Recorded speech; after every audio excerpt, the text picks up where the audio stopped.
Good evening, ladies and gentlemen. I am going to call to order the East Providence City Council meeting on the 25th day of June, 2024. This is a public meeting, and I request that public decorum is in play in this meeting. I thank you in advance for your cooperation. At this time, I ask the city clerk to call the roll of the council. Councilman Fogarty? Yeah. Councilman Lawson? Yeah. Council Vice President Rigo? Yeah. Councilwoman Sousa? Here. Council President Rodrick? Council President Rodrick is dealing with a family issue. So at this time, there is four council people present, which means we have a quorum. At this time, I ask that everybody rise and face the flag for the salute to the flag.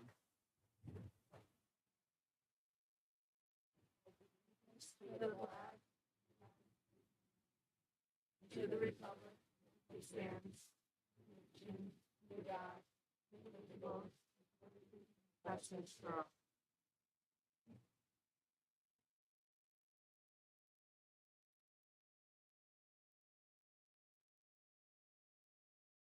Madam Clerk, please go to item number 3 on the docket, please. Restaurant Week raffle drawing. Council Vice President Rigo? Thank you very much, Madam Clerk. This was the first time that the city did a restaurant week. Obviously, we know the trials and tribulations that all the small business owners of this city have occurred since the 11th of December of 2023. I thank my fellow council people as well as our city clerk who really got behind this program. It worked very well. There's obviously kinks the first time that things happen. Would like to have had more cooperation from some people, but that's the way the ball falls sometimes. Restaurateurs who really got behind the program were very happy, and they saw some increase in traffic. Hopefully this becomes an ongoing event, a yearly event, and that it will be here long after we as a council and everybody in this room, hopefully some people are here 50, 60 years from now, that this becomes another nice trade mark that the city can have, saying that we have a restaurant week. In regards to that, we have a raffle, but if any of my fellow council people want to speak on restaurant week before we have the raffle, the floor is yours. I want to thank you and Anna for running with this. Full disclosure, it was them. I thought it was great. I thought the promotion was awesome. It was in the media. The restaurants I went to, they were saying that things were going well. They were getting business, people coming in specifically because of the promotion. I got to have some meals with fellow council members, and it was great. And I think it is definitely something that we can build on over the years and keep growing. And I commend you two for doing it. And our local restaurants, congrats. You guys are awesome. And it was fun. Through the chair. So again, I'd like to thank those that participated, all that were involved, my fellow council members for allocating and supporting the funds to support our local businesses. I did enjoy this week, as I do throughout the year, various restaurant weeks, and that's why I thought it was important to start it here in our city, because it's been successful in other cities and towns throughout the state of Rhode Island. So it's no surprise that we were successful with 39 participating restaurants. Having visited some new restaurants that I hadn't seen or been to, I thought that was also a great experience, and that's really what Restaurant Week is meant for, is to get out there, to try something new, and meet new business owners and try different things. Feedback, as mentioned by fellow council members, it was really good from the businesses. They saw an influx in participation with traffic in their restaurants, which meant a lot given the loss of revenue that they had for quite a few months in the city. So City Hall, the City of East Providence is open for business. We are on the hill with that happening. We have our outdoor dining. So only more great things are to come with our businesses. The City Council has mentioned that this is just a stepping stone. We would like to now branch out and support other businesses throughout the city because restaurants aren't the only small businesses that have been affected because of the bridge debacle. There are a lot of other small businesses and services throughout the city that require the support of the city and the residents that reside in there. So we look forward to continuing to support all services in the city in different ways. So again, thank you for everybody and congratulations to those businesses that participated. We're really excited for that. Yeah, through the chair. Thank you to the businesses that definitely participated. We visited a few, the families and the wife and I. I see someone in the audience now, that business that I participated in the other night. Fabulous. So continue to support them, and thank you very much. Thank you. At this time, I'm going to turn the mic over to the city clerk, who will read the names of the restaurants so that we will pick the raffle winners. Oh, So the first gift card is to Crook Point Brewing Company. It's for $30.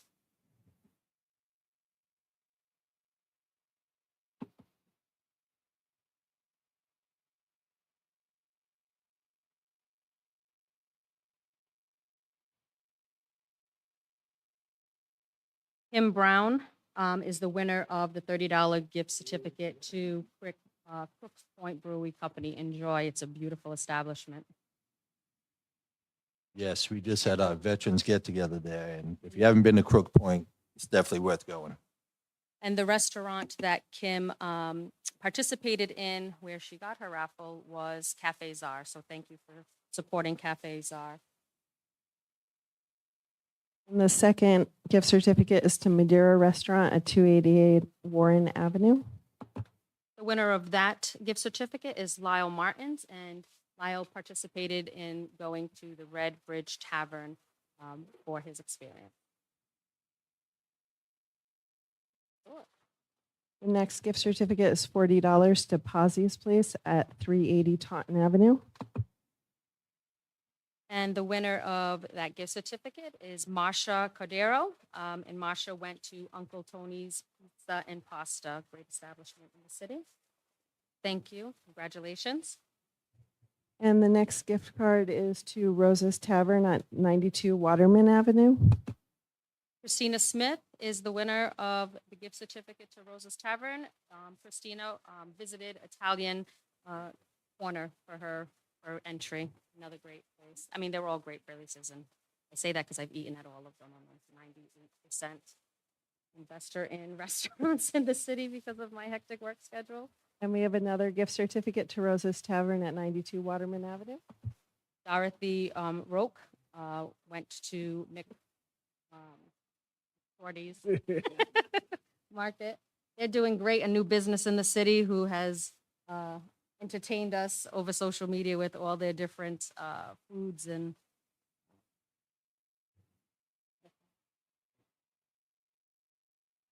And a gift certificate to Stevie D's Riverside Tavern at 24 Monroe Avenue. that's Stephen Yan. Stephen participated at the Avenue End restaurant. Congratulations, Stephen. And another gift certificate to Stevie D's Riverside Tavern at 24 Monroe Avenue.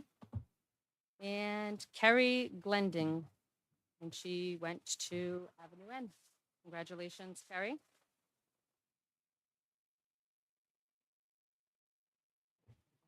And we have a gift certificate to Teddy's Candy Bar and More, which is at 220 Willett Avenue. Margaret Shand went to China Gourmet. Margaret, congratulations.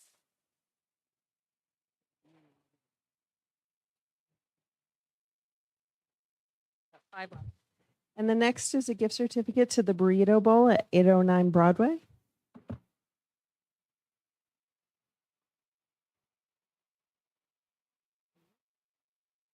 Glasses. Michelle Langlos from Uncle Tony's Pizza and Pasta. Thank you, Michelle, and congratulations.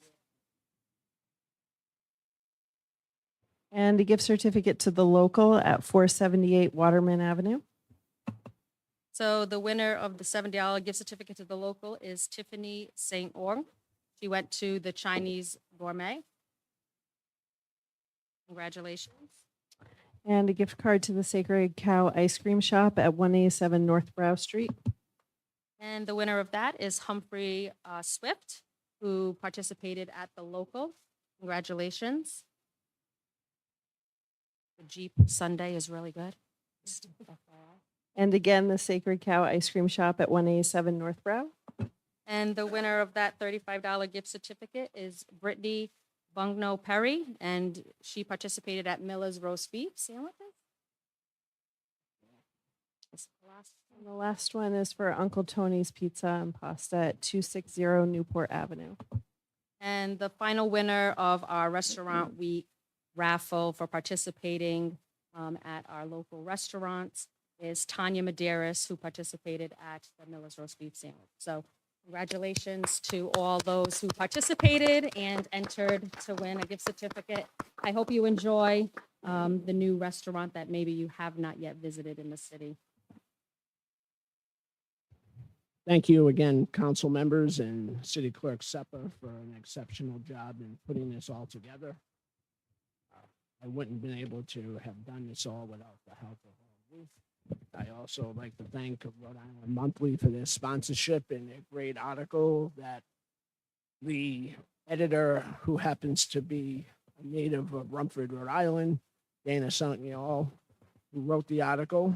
I think her maiden name now is Langlois, but she knew the local feel for the city, having grown up and having been a graduate of St. Margaret's School and East Providence High School. So it was nice to have that hometown flair for somebody to write the article. At this time, with the request of the councilman from Ward 4, I am going to move the docket to page 9 under resolutions. Madam Clerk, please read the first resolution at this time. Resolution authorizing the mayor to enter into a contract with CB Utility for the Warren Avenue and Highland Avenue water line replacement project. Sponsor, Council President Rodrick. Motion to approve? Second. There's a motion by Councilman Lawson, second by Councilwoman Souza. Roll call vote, please, Madam Clerk. Councilman Fogarty. Councilman Lawson. Aye. Councilwoman Sousa. Aye. Council Vice President Rigo. Aye. Motion passes 4-0. Next resolution, Madam Clerk. Resolution amending resolution number 81 adopted January 9th, 2024 to reflect a change in the funding for the installation of carpet tiles and LVT flooring through East Providence City Hall. Sponsor, Council President Rodrick and Council Vice President Rigo. I make a motion to deny this resolution. The reason that the council has already allocated funds, I don't see why it's necessary to then split funds and pull from different pools of money when this has been a capital improvement project. It should remain the capital improvement project. We don't need to split capital improvement with opera and bring it back for additional votes. It doesn't make any sense to me, so. We had already allocated the full amount? Correct. Yes, we reallocated $129,000 on the first meeting in December on January 9th, the full $129,000 out of capital. What this resolution would do would pull some from the capital as well as the opera funding.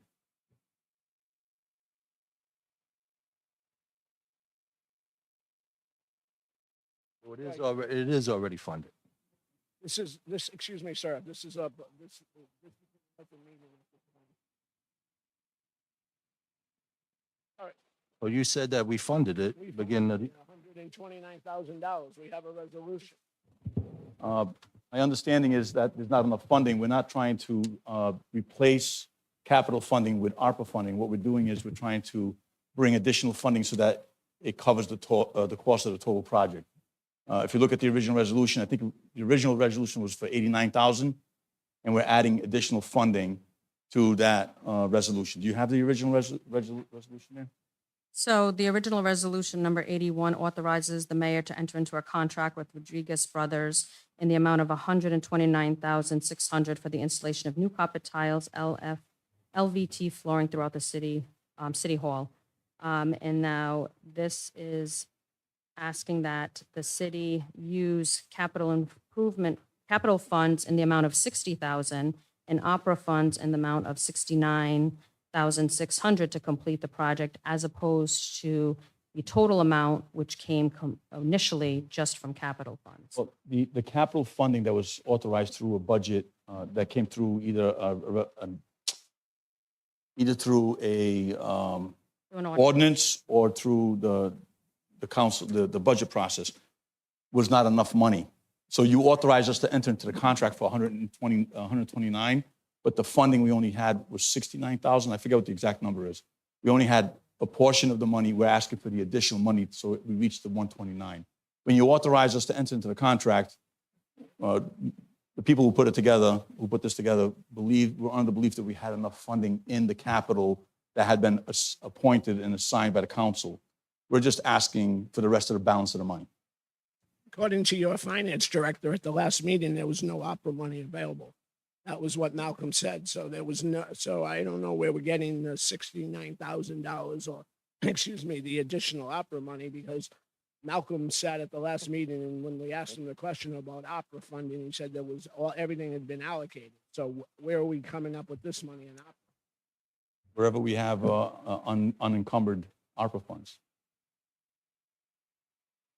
Look, I'm happy to have the, So I'll just make a motion through the chair to table this until we can see the original resolution, which what this resolution is saying is that the original resolution had the money allocated that came through capital. Now, if that pile of money was used somewhere else, that wasn't a.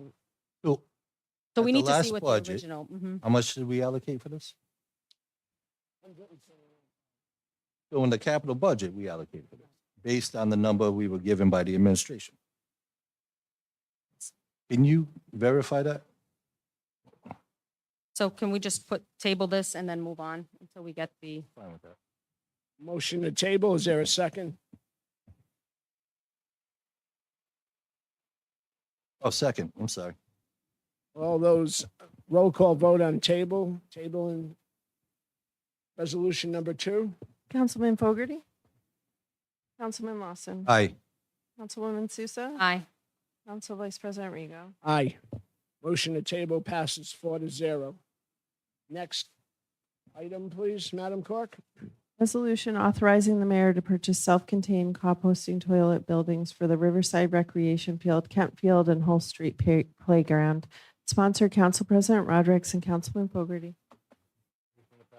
Second.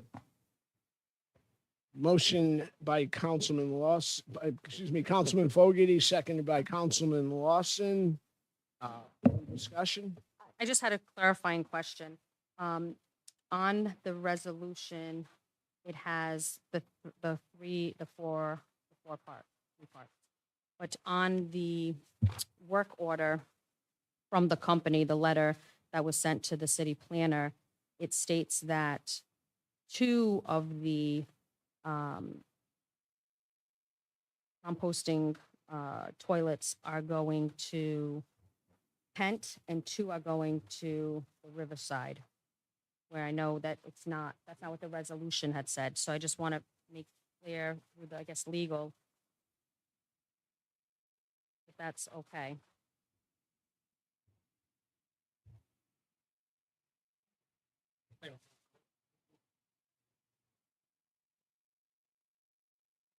Could you please use the microphone, Mr. Solicitor?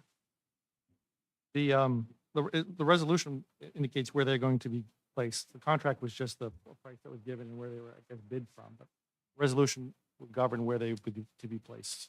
Okay, I just want it to be clarified for the record, because on here, we have two of the documents that were provided by the company are both for the the Riverside Rec Fields, and 2 are for Kent Heights. So I just want to make it clear that one is going to Hull Street and one is going Yeah, to. it says it in the resolution. I'm reading. Right, but the documents Okay. That was just a bid document. Right, but that's where they assumed it was going. So I just want to make clear that they know that it's going to Hull Street. The city would, the resolution would govern where they go. Right, that's what I want. Thank you for the Good offer. Okay, any other discussion on this matter? Madam Clerk, please call the roll. Councilman Fogarty, Councilman Lawson, Aye. Councilwoman Sousa, Aye. Council Vice President Rego. Motion passes 4-0. Next docketed item. Resolution authorizing the mayor to purchase 7 police vehicles for the police department. Sponsor Council President Rodrick. Motion to pass. Second. A motion by Councilman Fogarty, second by Councilman Lawson. I have a question. Maybe the chief of staff can answer this question.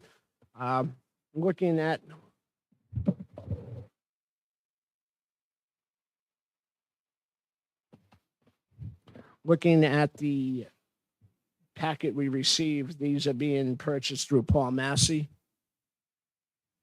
Yes, that's correct. Okay, and they're Chevy Equinox. So let's see, there are a few. There are Yep, there's a couple- Blazers for Couple Blazers, so they'll be used for numerous activities in the police department, not strictly for, all you know, of the vehicles, according to the police department, will be used for the detective division. okay, I just wanted to clarify that. None of them are for the road officers per se. They're all detectives or anything, not the normal post office, not the normal post police officers. These are detective cars. As far as I know, I just, somebody asked me that question, so I just wanted to clarify. Okay, thank you very much, Chief of Staff. Those entities. At this time, there's a motion on the floor. Madam Clerk, please call the roll. Councilman, Oh, I'm sorry. sorry, just to make it clear to the public that this money is coming from state asset forfeiture. It's not coming from general funds or capital improvement money, just so everybody knows where the funding's coming for the 7 vehicles for the police department.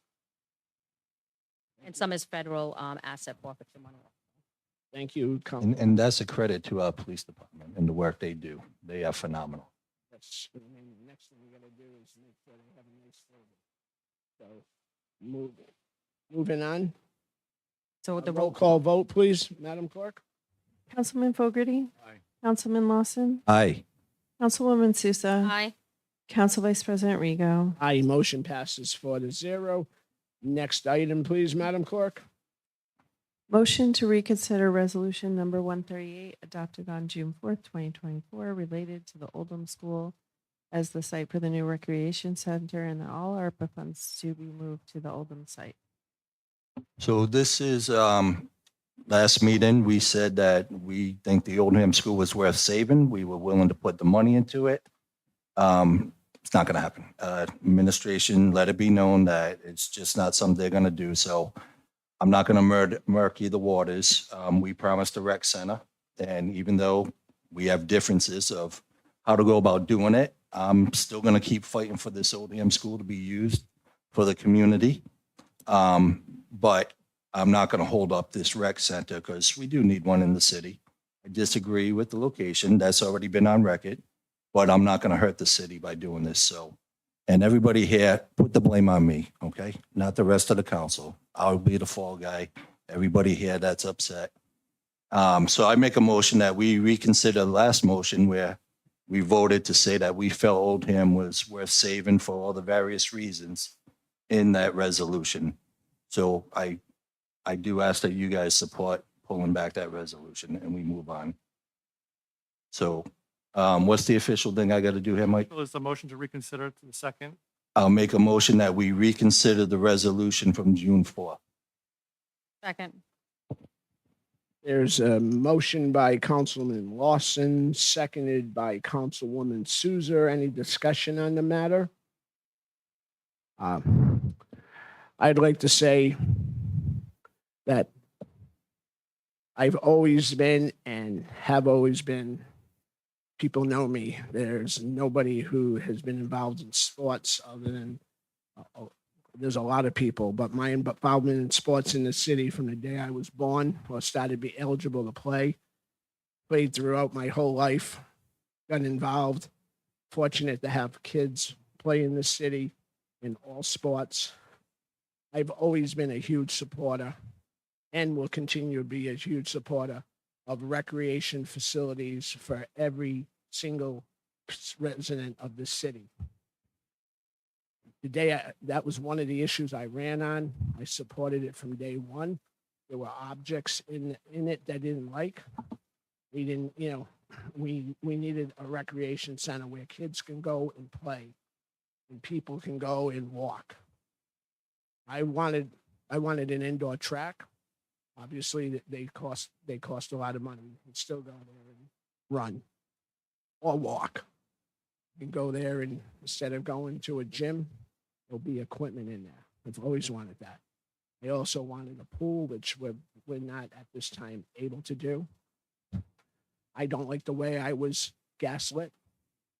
There's reasons why. If it wasn't on the 5th of December and my third vote, we wouldn't have this discussion right now. Nobody can say that I have never been for this community in sports activities and recreation activities. It's shameful the way sometimes that this community gets their news. Just pick up the phone and leave a message on my council answer machine or send an email. But please don't gaslight me. And please don't gaslight anybody on this council. It's shameful that we've had to live through this numerous times. We're human beings. We have families. Our families hear stuff. I have to hear my son come home on a weekend where for 26 weeks he was somewhere fighting to protect everybody in this room someday, and he has to come home and hear that your father doesn't want to help the people of this city. How do you think that kid felt? Shame on people. Shame that my kid, who's fighting to protect everybody in this room for a long time, had to hear that. Shame, shame, shame, shame. I support this. I've supported it from day one. If it wasn't for my vote on the 5th of December, we wouldn't be here. People who say stuff about me don't know me, especially on this issue. That's all I got to say. If anybody else has a motion or any other discussion, I don't know if anybody else has. Just to clarify, you're actually going to take two votes. This is just to put it back before you, then you got to vote on the resolution itself. This is to reconsider the original vote, and then once you vote to reconsider, then you'll take another vote on the actual resolution. Just to let you know. Whatever you thought, we'll have the first read, whatever you needed to do, solicitor. Thank you. I appreciate that. So tell her what we're reading. Well, I don't know if you want, the motion to reconsider is before you, so the vote now is just to bring that resolution back before you for a vote. So that's the vote, initial vote that you have to take now. A roll call vote, please. Councilman Fogarty. Councilman Lawson. Aye. Councilwoman Souza. Aye. Council Vice President Rigo. Aye, motion passes 4-0. Now, Councilman, the resolution is before this board. I make a motion that we deny the resolution. Second. So for discussion. So again, just to clarify, and I think this council has said it multiple times, but for those that are watching or in the audience that have not heard it, we are unanimous in that we want a rec center, have always wanted a rec center. There has been contentious discussions over where that rec center should be in the city, how that rec center should look, what should be in the rec center for the community. And that's why this process has taken a long time. It was not an stamped, okay, we're going with whatever was put before us. There was many meetings, a lot of work, both on the side of the city administration, the architects, the city council, to come to where we are today with the decision to move forward with the plans. I am still and will still always be looking for the traffic issues and concerns that I have at that location. I have been speaking and asking for that turn signal for that left-hand turn signal. It is only going to get worse with more people on that property. So Again, it is now, I put that on the mayor and his administration to get that safety implemented with the traffic pattern. If there are growing issues, once this building is up and running and active with the community and we see problems because of traffic, because of the influx, that's something that the administration is going to have to hold because they have had due notice, they have been advised, we have been pushed through Rhode Island Department of Transportation. I know that I've had them out there myself where and it's come before the commission to evaluate and nothing has progressed from it. So it is the responsibility of, in my opinion, the administration to make sure that this space and the area surrounding this senior center and our rec center is safe for people to travel through vehicle or by foot to access that property. And that's all I have to say about that. Any other discussion on this matter from my fellow council people? Okay, Mr. Solicitor, what's the motion with the roll call? Just to, Councilman Fogarty, Councilman Lawson, So an aye means it's going down. Aye. Councilwoman Sousa, Aye. Council Vice President Rigo. aye. Motion passes 4-0. All right, Mr. Solicitor, just clarification on a legal note. Now that the resolutions have put everything back to its original form at this time, do we need, then when we go to section 13 of public hearings, number 1 doesn't mean anything now. So we do. Do I just table that indefinitely? Can just take, we can just table that motion. Okay, so for anybody here who's want, in regards to section 13, public hearing, number 1, Madam Clerk, and before we proceed on number 1, can you read public ordinance number 1, please? Ordinance amending ordinance chapter 911, reallocating, reappropriating up to $3 million formerly allocated toward a community recreation center toward the former Oldham School building for needed upgrades. Do I hear a motion? I would like to table my motion indefinitely. Table my ordinance indefinitely. Second. There's a motion to table by Councilman Lawson, seconded by Councilwoman Souza. Roll call vote, Mr. Solicitor. Is that proper at this time? Okay. Roll call vote, Madam Clerk. Councilman Fogarty, Councilman Lawson. Aye. Councilwoman Sousa. Aye. Council Vice President Rigo. Aye, motion passes 4-0. Thank you. We will resume back to resolution number 6, please, Madam Clerk. Resolution to honor Harry Hawk Edmonds by recognizing Leonard Avenue as Harry Hawk Edmonds Way. Sponsor, Council President Rodericks and Councilwoman Sousa. So this resolution is before the council, and I know the administration has a proclamation that coincides with this. So I would say at this time, if the Chief of Staff would like to come up. So just some history in the background of this. This area and this family have been a part of the city of East Providence for well over 200 years. They have strong, deep-rooted values and participation in our city. One of probably the oldest families in our city, and it's a testament that they're still here generation after generation and have made this a community that it is. We are very proud to have their family, active business owners, active community leaders, very vibrant in the community, the council, and I speak for myself, and I think on behalf of the council, we appreciate all the work that they have done over the last few years, especially as part of the committee that has brought to light a lot of the history of Indigenous people in the city of East Providence and along with the state. And it is a testament to the passion that people have in their families and in their culture and the want to educate people and to keep that memory and culture alive. And as somebody who's very proud of her culture, I commend you and I wholeheartedly feel what you feel about your family and your heritage and your roots. So thank you very much for everything that you have done and continue to do And we as a council support you wholeheartedly. So thank you. And with that, I'll let you. Yep. So the resolution kind of It mirrors. the proclamation mirrors the resolution. So If I may read it into record. please, I appreciate that. Thank you. Whereas Harry Hawk Edmonds is an esteemed member of the Pokanoket tribal nation serving as their sachem or chief.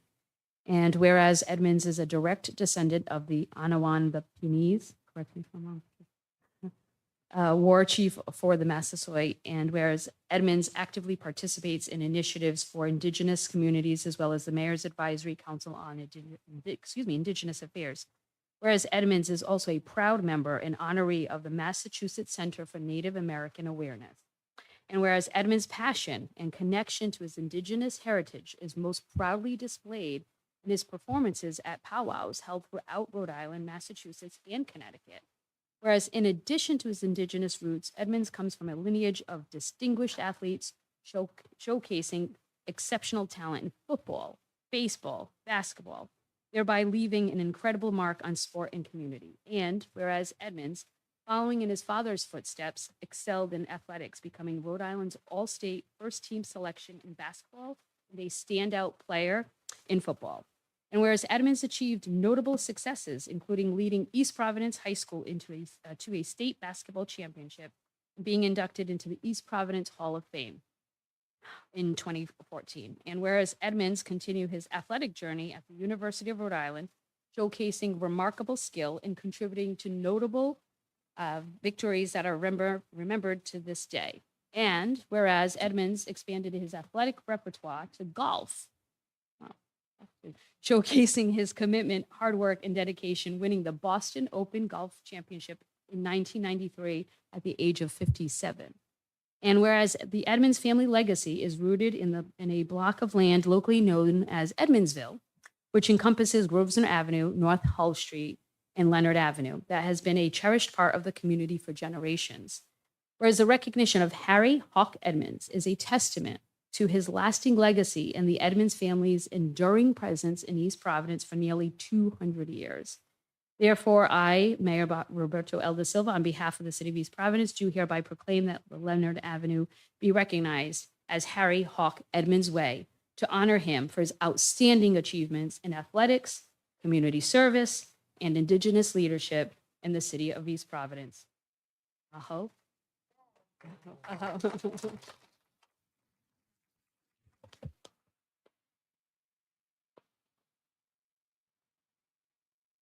And with that, I make a motion to approve the resolution and proclamation as read. Second. Motion by Councilwoman Souza, seconded by Councilman Lawson, to long overdue name something after probably there's been some great athletes coming out of the city of East Providence. I know there's one sitting right there, Clarence Jr. Butler, but even Clarence Jr. Butler will admit that Mr. Harry Hawk beats him. Yeah, and I love Junior. I grew up watching Junior play. I mean, I was a little small baseball, and then I saw Junior play softball. And Junior's a great one too, and he's in the Hall of Fame. And maybe someday we can find a place to honor Junior because it's long overdue with his service. So, this is a story that a movie could be made of. You see things like that. This is the type of person that you make that we see on the Hallmark station, and it's fantastic. This is fantastic. So I roll call vote, please. Councilman Fogarty?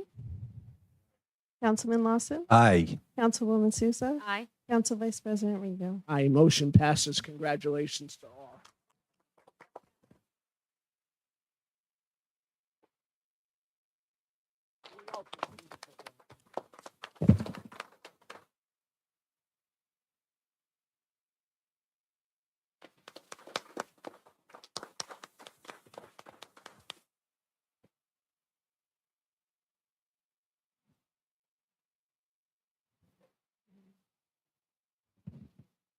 Who wants to have a meeting after that? I just want to go. I'll get out. I mean, I wish every motion and resolution was that happy and everything. We all were smiling and happy. So Here he is.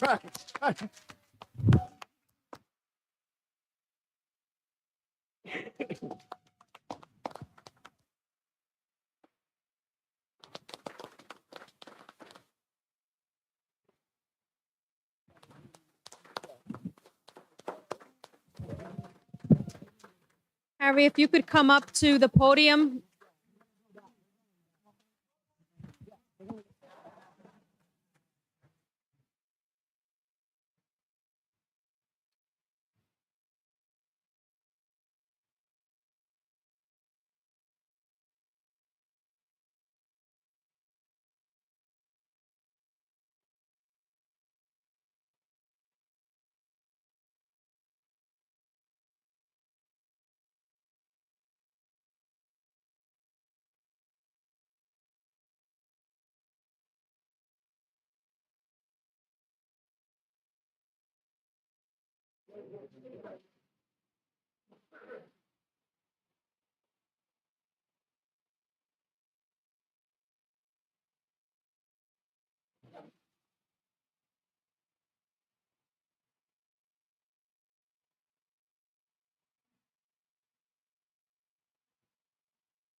I know. Okay, you go right ahead. Basketball. Meet you. Yeah, pong.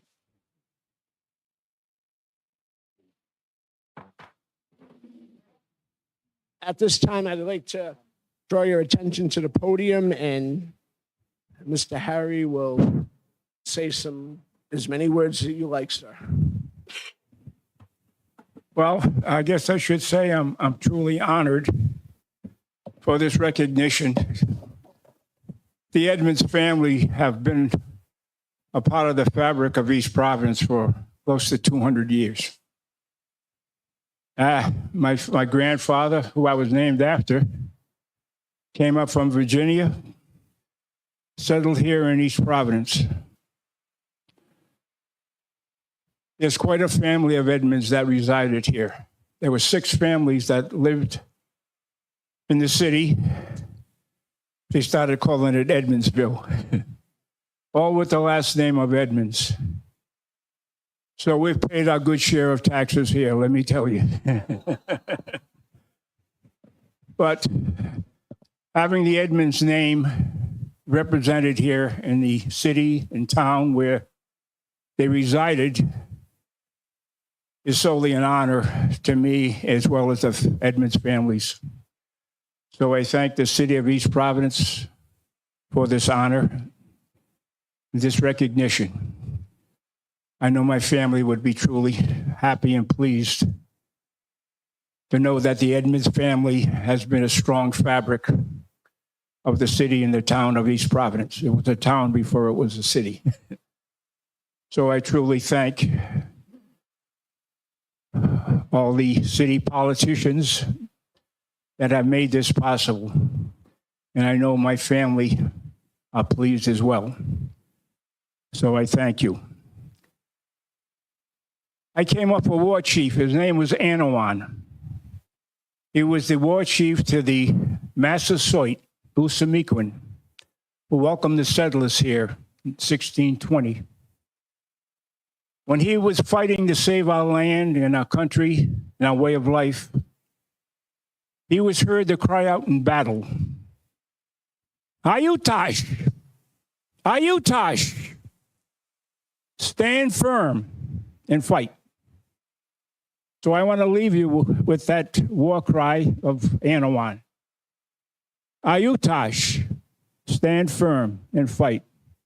And I thank you for this recognition, and all of the Edmonds family as well. Thank you. Oh.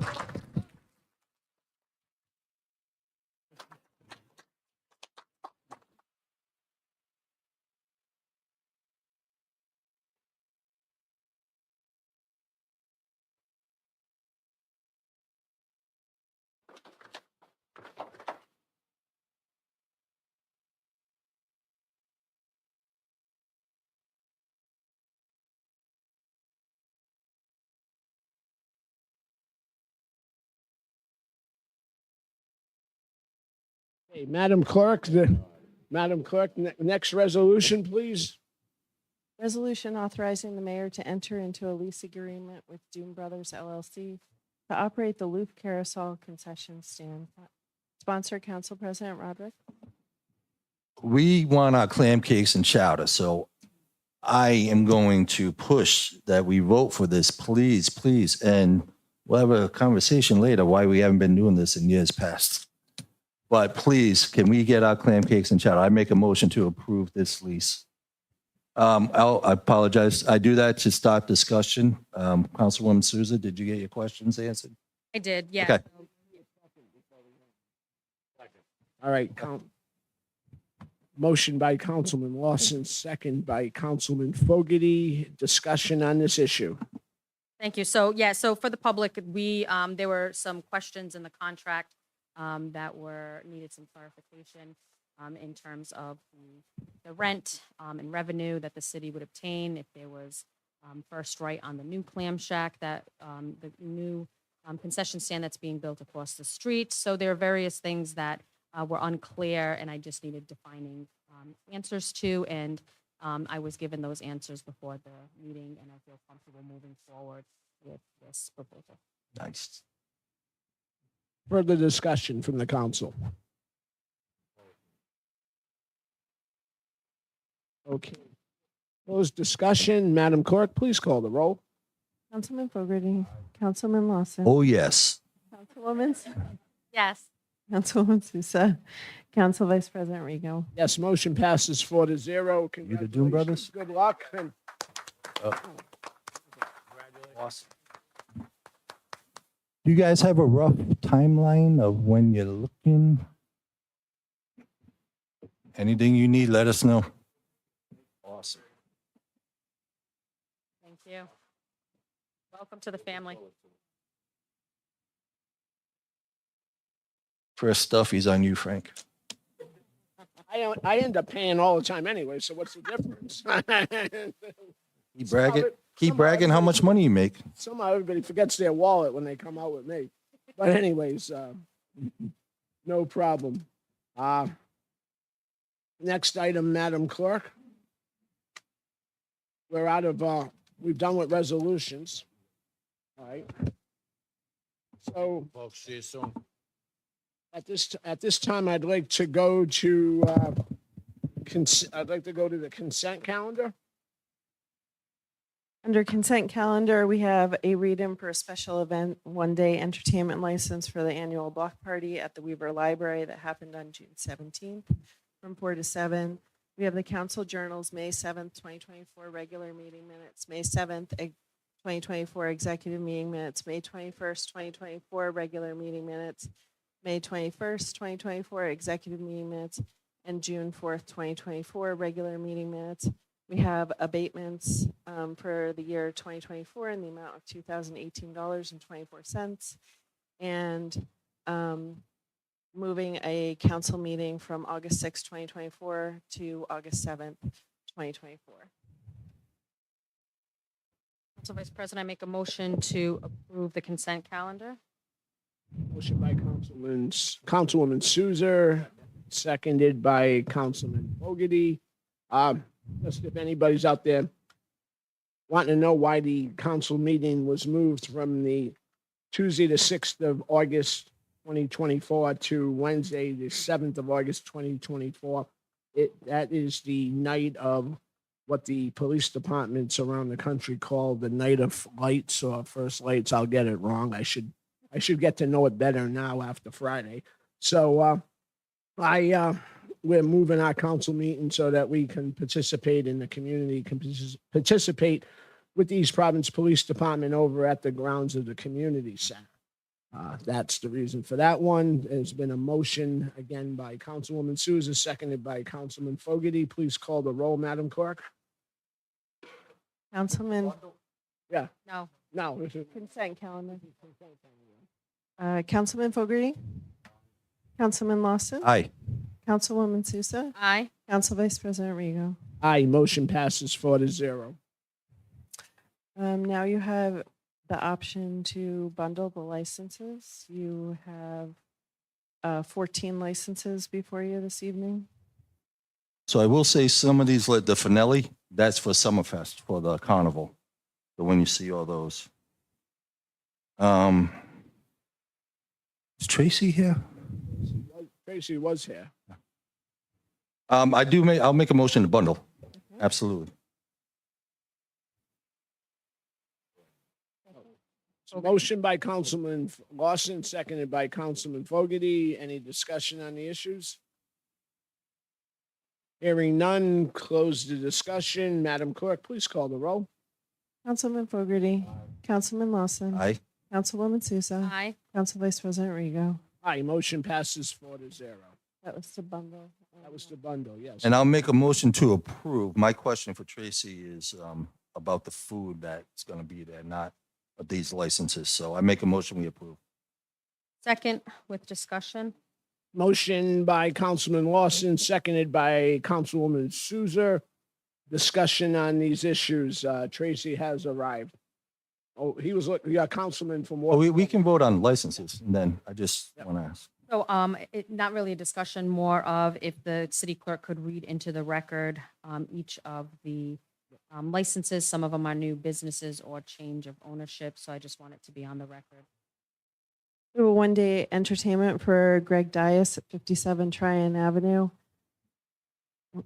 He is having an event on July 20th, 2024, Which is a yearly event they have. That's a annual great event. event. Well, welcome. There's a special event, one-day entertainment for Weaver Library for their annual block party on August 19th from 4 to 7.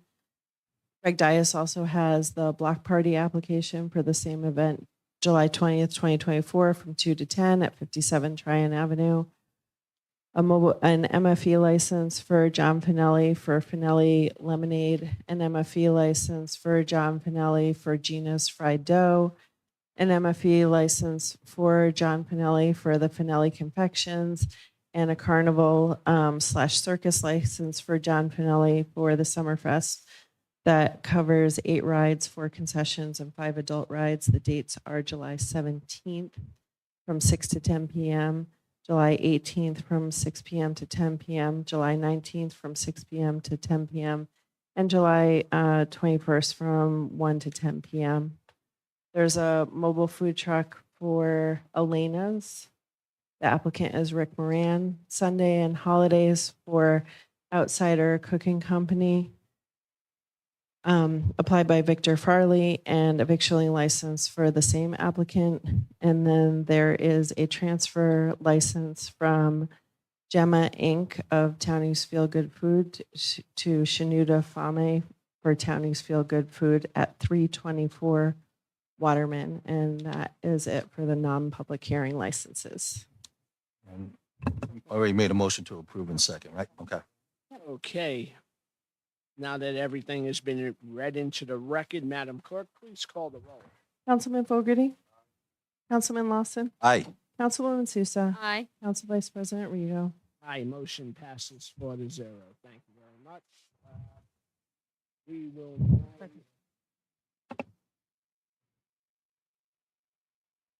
Mhm. Excuse me. Excuse me, I haven't gone to that part of the. Okay, I I'm didn't gonna know. Introduce it now, public hearing. Yeah, we're up. Okay, yes, different license, I'm sorry. Okay, proceed. Yeah, I don't know if there was I know a menu was required, and I brought 5 copies. I'd like to submit that to the file.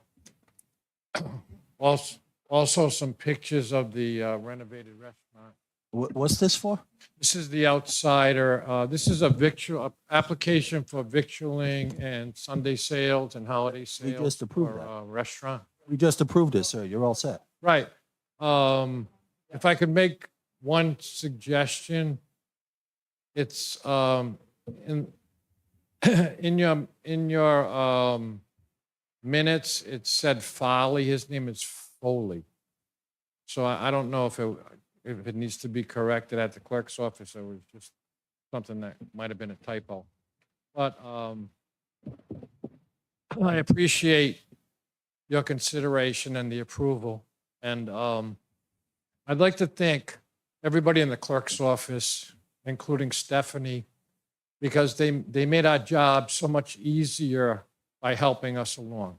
They're the So best. I'd like to give some recognition of what goes on in the clerk's office. Thank you. Thank you. We have a very good clerk's office. We agree.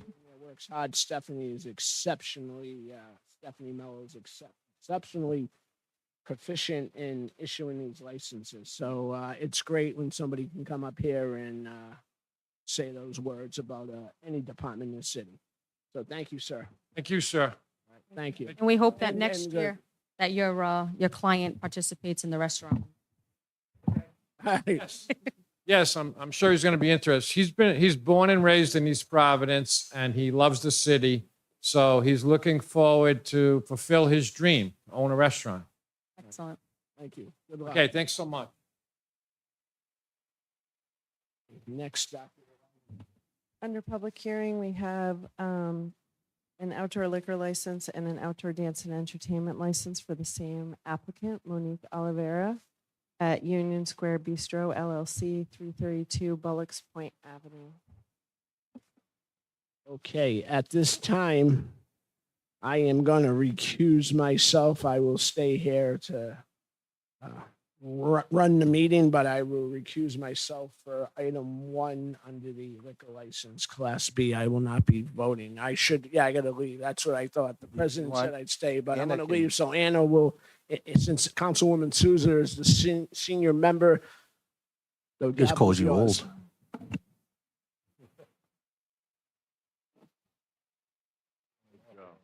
Make a motion. It's a public hearing first. Okay, I'll second that. Based on last week's meal. Oh my God, it was so good. So good. So a motion has been made and seconded.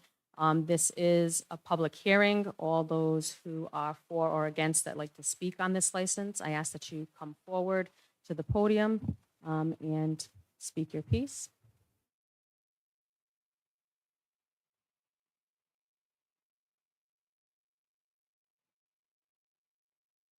So again, this is a public hearing on outdoor liquor license for Union Square Bistro in Riverside.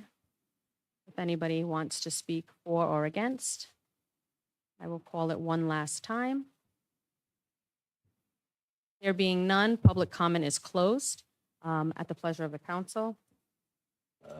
We already made the motion, approve and seconded, and so good. The lobster mac and cheese was so good. So good. The So nachos I were know so that good. the owners are here in the audience, so I would just invite the owner to come up and just speak on the outdoor liquor license and what the intent of that is for the public. Ms. Oliveira, if you may.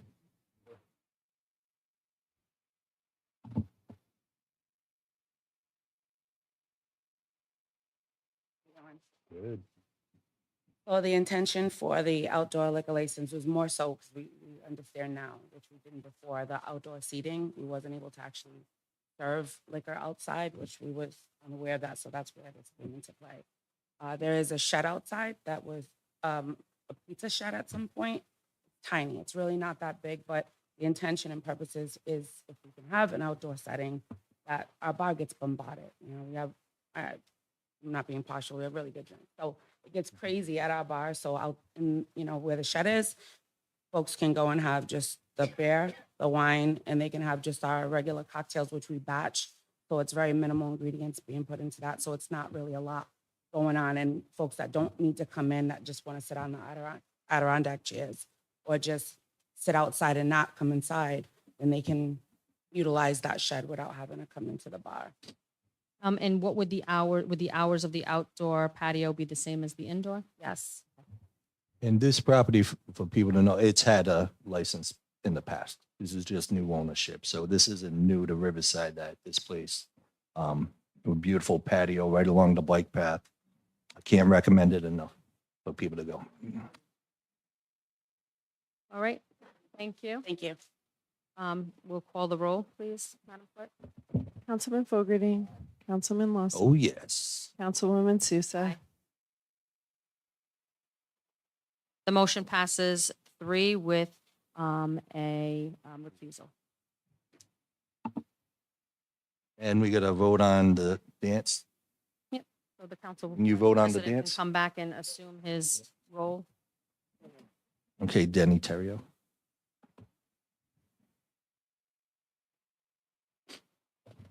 Thank you, Thank you, Councilwoman Souza, for taking the helm.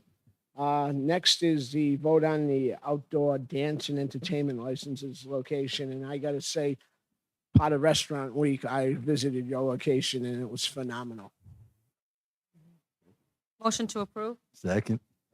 Councilwoman Souza, motion to approve, seconded by Councilman Lawson. All those in roll call Oh, vote. one point of order. Point of order, yeah. Do we need a public hearing on this part? Yeah, For the that's licenses? right. It is still a Okay. public hearing. This is a public hearing.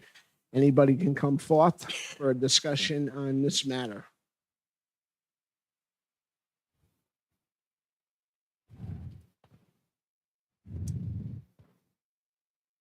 You'd like to talk on this issue? Yes. Okay, My name is John Heaney. I live at 11 Hollow Ridge Road, okay. nowhere near this spot, just because I watched the parade on Memorial Day. Yep. But I am concerned, I'm going to speak later specifically about outdoor entertainment licensing. And so far, I haven't heard anything about what this outdoor entertainment license actually is for. Is this like a one-night event? Is this an ongoing event? This is a license to provide entertainment for their customers. And any night that they're open, they're allowed to have entertainment.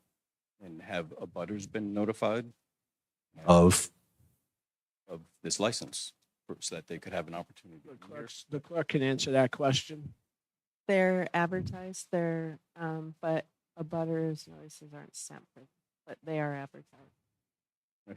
And this is, Mr. Solicitor, this is in accordance with the state law as well as any ordinance of the city of East Providence, correct? So we're in, everything is, the application is, all right, thank you. That's what I mean, for notice purposes.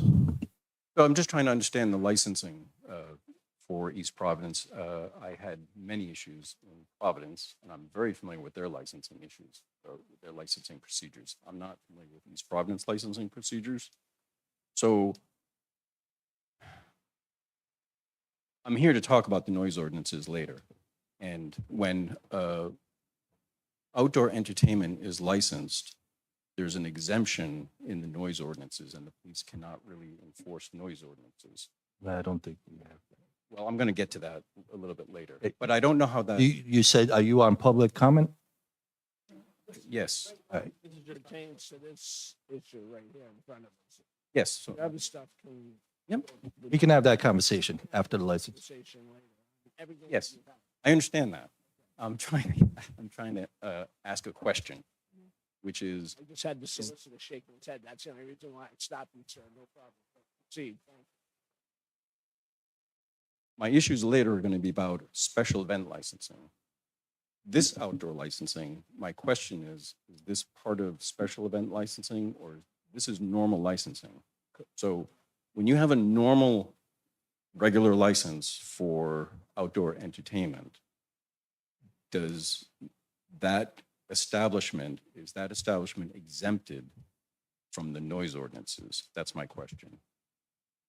I see you shaking head. So the answer is no. Nobody's exempt from. We have a noise ordinance in the city, correct, Mr. Solicitor? I'm looking it up, but I don't believe that's, it would not, we'd still have to comply with the noise. Yeah. I mean, this is different from where you came from Providence. Yeah, we know the president of that licensing board. So do I. But actually, yeah, so that's fine. Yeah, no, no. just but wanted to we clarify enfor- that. Yeah, there's an enforceable law here. Great. Thank you very Yeah. much. Thank you. And we understand, well, I understand the concern because there are locations, there are establishments that are within residential areas that an entertainment license for outdoors and an outdoor liquor license would not be appropriate or be welcomed by the neighbors. So I think what this is, these are case by case. Unfortunately, it's not like a blanket license where a business can say, well, you gave it to X business, why am I being excluded? In my mind, things are case by case when it comes to licensing, and we have to take into consideration the location of the business, the surrounding of the business, because obviously quality of life and people's ability to enjoy being in their backyard and not having, a party every 3 nights a week when they're trying to have a peaceful, relaxing weekend is important. So I appreciate your thoughts and look forward to hearing some more about it later. And We got two, and we obviously, past councils, this is a bedroom community. So that, you've moved to a bedroom community, and I welcome you to Ward 1, as we met before, at Stop and Shop and at a meeting, and it's that noise ordinance is very important to everybody in the city. So I want you to feel welcomed, and it's enforceable. Welcome, sir. made a vote. There's a motion. Could I have a roll call, please? Councilman Fogarty. Councilman Lawson. Yes. Councilwoman Sousa. Aye. Council Vice President Rego. Aye, motion passes 4-0. Congratulations. I got the earth, wind, and fire in my head now. There we go. See you soon.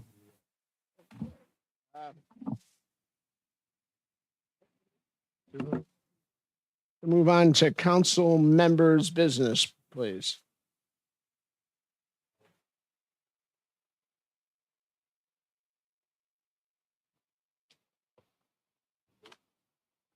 Okay, that's, all right. Before we move on, we'll go to communications. All right, there's communications, please.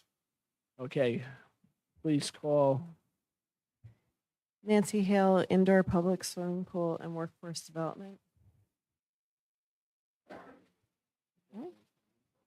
Keita Barnes, speaking on taxes, disability, American Disability Act related to tax exemption.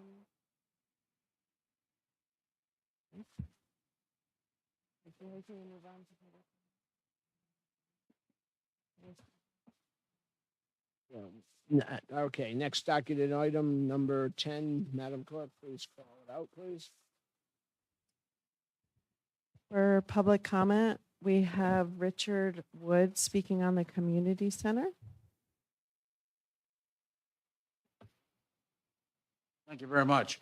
I had quite the speech written, but given the consideration that the council has done with reconsidering resolution number 5, this kind of goes out the board. But I'd just like to thank the board for that reconsideration and move on from there. And thank you for reaching out with your well thought out response. That this is the kind of stuff we need. That's the kind of feedback that I appreciate. So Thank you very much. absolutely. You know how to get a hold of me really well, so that's why, I said, you know how to get a hold of me better than most, but anyway, but everybody can, so You know, I listen. Absolutely. Thank you. Thank you very much to the council. Appreciate it. Kim Francis, speaking on the community center. Kim Francis. Kim Francis is left. Okay. Next. Hugh Campbell, speaking on the community center.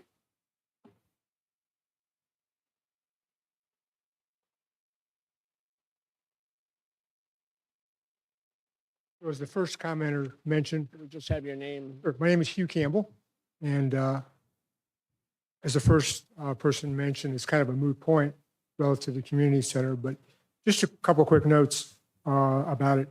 My wife and I moved to East Providence from Cincinnati 4 years ago, and we really find it a convenient and pleasant community and well served by the proposed community center. So I thank you for that consideration. One thing I would note, as residents and taxpayers, we would caution the city to monitor the actual building cost for this project relative to the money already budgeted, allocated, and appropriated.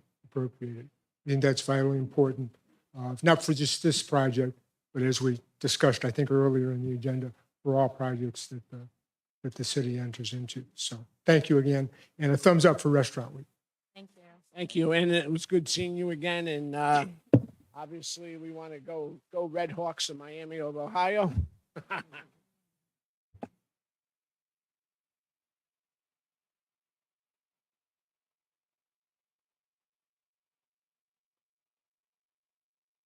Julie Silva, 257 North Brow Street, East Providence, Rhode Island. I want to thank the council for going back and actually doing the right thing. I don't need to go into my entire well thought out speech because it's a mute point right now. I'm happy that we're moving forward on a project because I was very concerned about the money that would have been lost, and we would have been opening our city up to a lot of issues. And I'll leave it at that. Thank you. Thank you, Ms. Silva. Next person on the sign-up sheet. Richard Lope, speaking on the community center. John How are the Phillies doing? John Heaney, speaking on noise issues related to outdoor events. Hi, And just say your name again for proper. John Heaney. Thank you, sir. So I understand that outdoor special event entertainment licensing is a different licensing scheme than the other outdoor licensing that we were just discussing. I just wanted to get that straight. This is actually. I think the best way to differentiate is one is perpetual and the special event is just a day Yeah. or a weekend. Exactly. So, yeah, so I'm just going to very quickly, just to set the context, go through a couple of points from the noise ordinances related to the special event licensing. In section 1052, section 1051 basically defines what noise is subject to. That would define noise violations. Section 1052 is basically stating that you shouldn't violate noise ordinances. But at the, so basically says it shall be unlawful for any person to play, loud music or whatever. But at the, in the final sentence, it says, provided that nothing contained in this article shall prohibit playing by a band or orchestra in a hall, building, or in the open air. So there's a default exemption in the noise ordinance when it comes to playing music outdoors. Section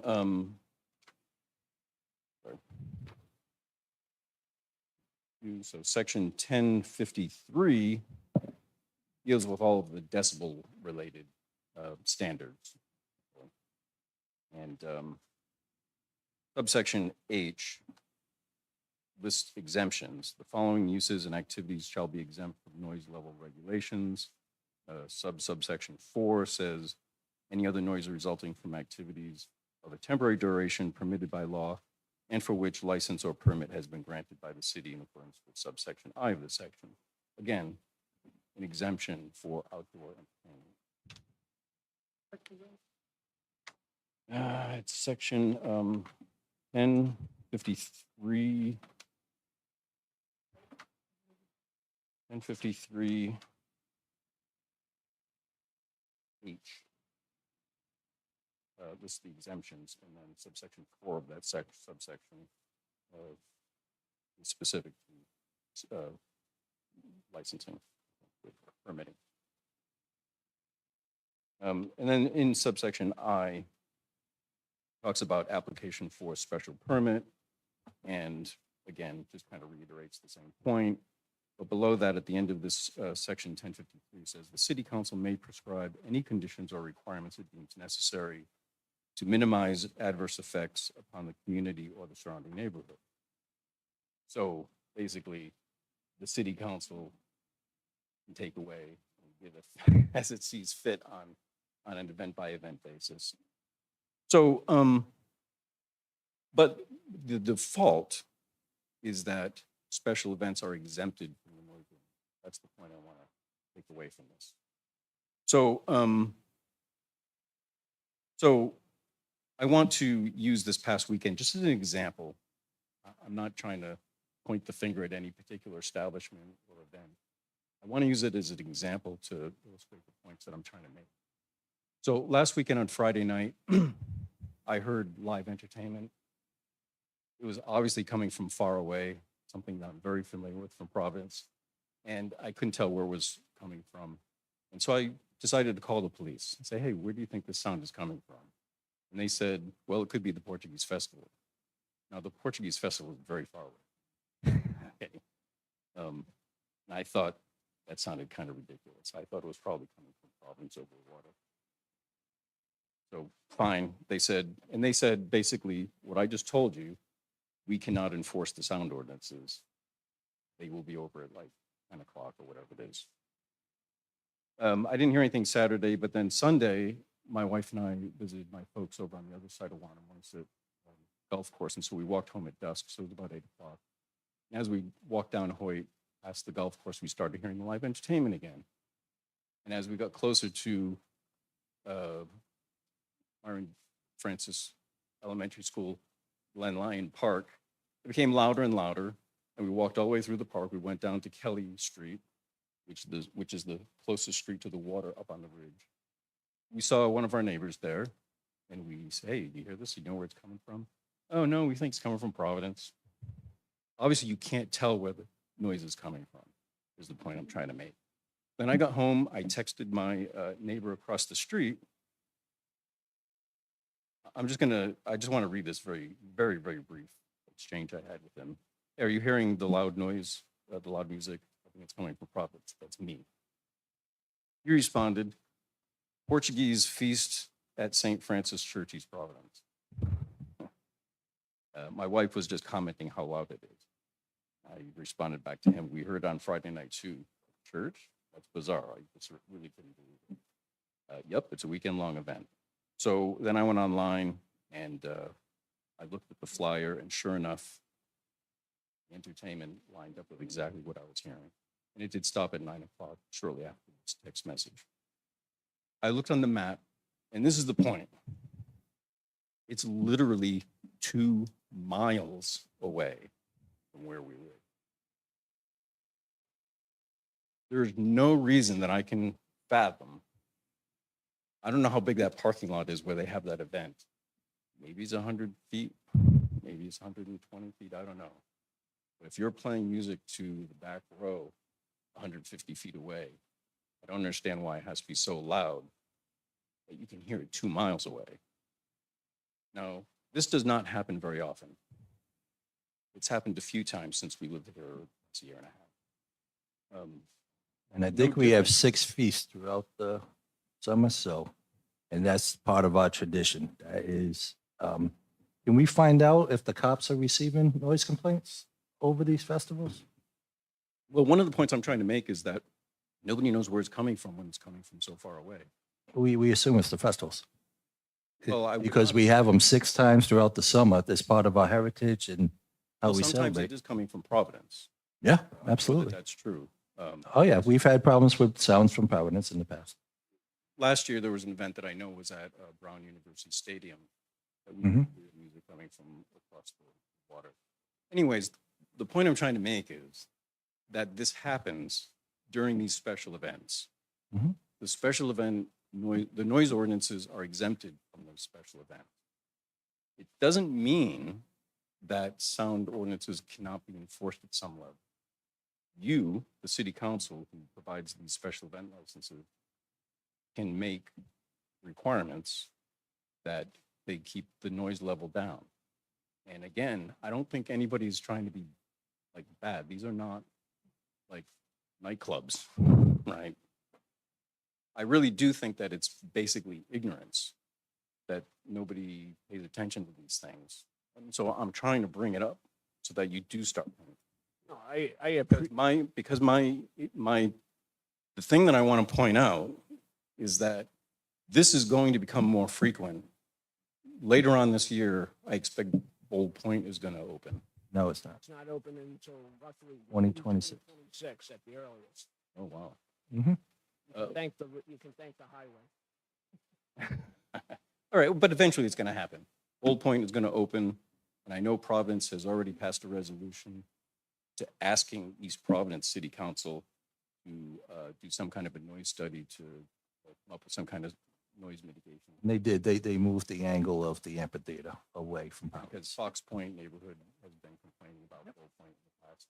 And next year, unless the highway impacts this as well, Tidewater Landing Stadium is going to open. And I can tell you that's going to be a nightmare. Soccer games are loud, and they're going to have outdoor concerts there. I know that's Pawtucket, it's not Providence. But what's going to happen is issues like this are going to start happening more frequently. And so to the extent that you are paying attention to it here in East Providence, and the Waterfront Commission is paying attention to it on the business that they're trying to commercialize the waterfront, the residents will appreciate it, I can tell you. Thank you. Next, anybody else in regards to public speaking? Ms. Clancy, speaking on the community center. Kathleen Coate, speaking on the community center. One. Rob McNellis, speaking on the community center. And Libby Merrill.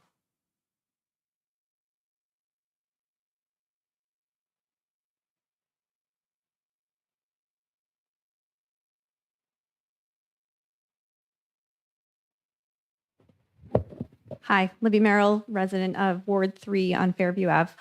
And I'm also here to speak in the community center, and I'll echo what some other folks have said. Thank you to the council for reconsidering the resolution from last time. The community center plan as it exists now doesn't have everything that I would want. I wanted a pool. I realize we can't afford it, but I'm hopeful that we will go forward with something rather than nothing. And so thank you for reconsidering the resolution from last time. You're welcome. Thank you. Is that the conclusion of public comment? Okay. Thank you for everybody who came forward. And again, I can speak in regards to my fellow council people. Always feel free to pick up the phone or send an email before these things get out of control. It's very simple, very easy. That's all I got to say is that we're involved in this community just like everybody else. So the situation that the 5 of us had to do, and we'll continue to do that because that's why we're elected, but always feel free. This is a fairly, very open council. We listen. So I'm just here to throw a couple of kudos out to my fellow council people. So thank you again to my council people. At this time, Madam Clerk, I'd like to move to section number 12, council members, please. Timeline for Charter Commission amendments, Council President Rodrick. Okay, in the absence of Council President Rodrick at this time, I think we are moving again. Given the short time that we received everything, I think we're doing our due diligence. We originally, again, wanted this, everything before. It was a long time ago, like 90 days, but it is what it is, as they say. So we have a workshop scheduled for 2 days from today, on the 27th of June at 6:45 in these chambers. That's all I have to say on that, that we are doing our due diligence. If there's any other input from my fellow council people, now's the time to discuss. Nope, I think Solicitor Connolly presented the council what the best case timeline is that needed to be brought to council discussion and then to be submitted to the law department for creation of resolutions and language for the ballot, so they can be then transmitted to the Board of Citizens. So it's really up to this body to decide what they want to forward to the law department, and present to us in the July meeting. Any other comment? Okay. Item number 2, Madam Clerk. Piercefield installation of a batting cage at Amarillo and Roderick's Little League Fields. Discussion only. Council Vice President Rigo. Thank you.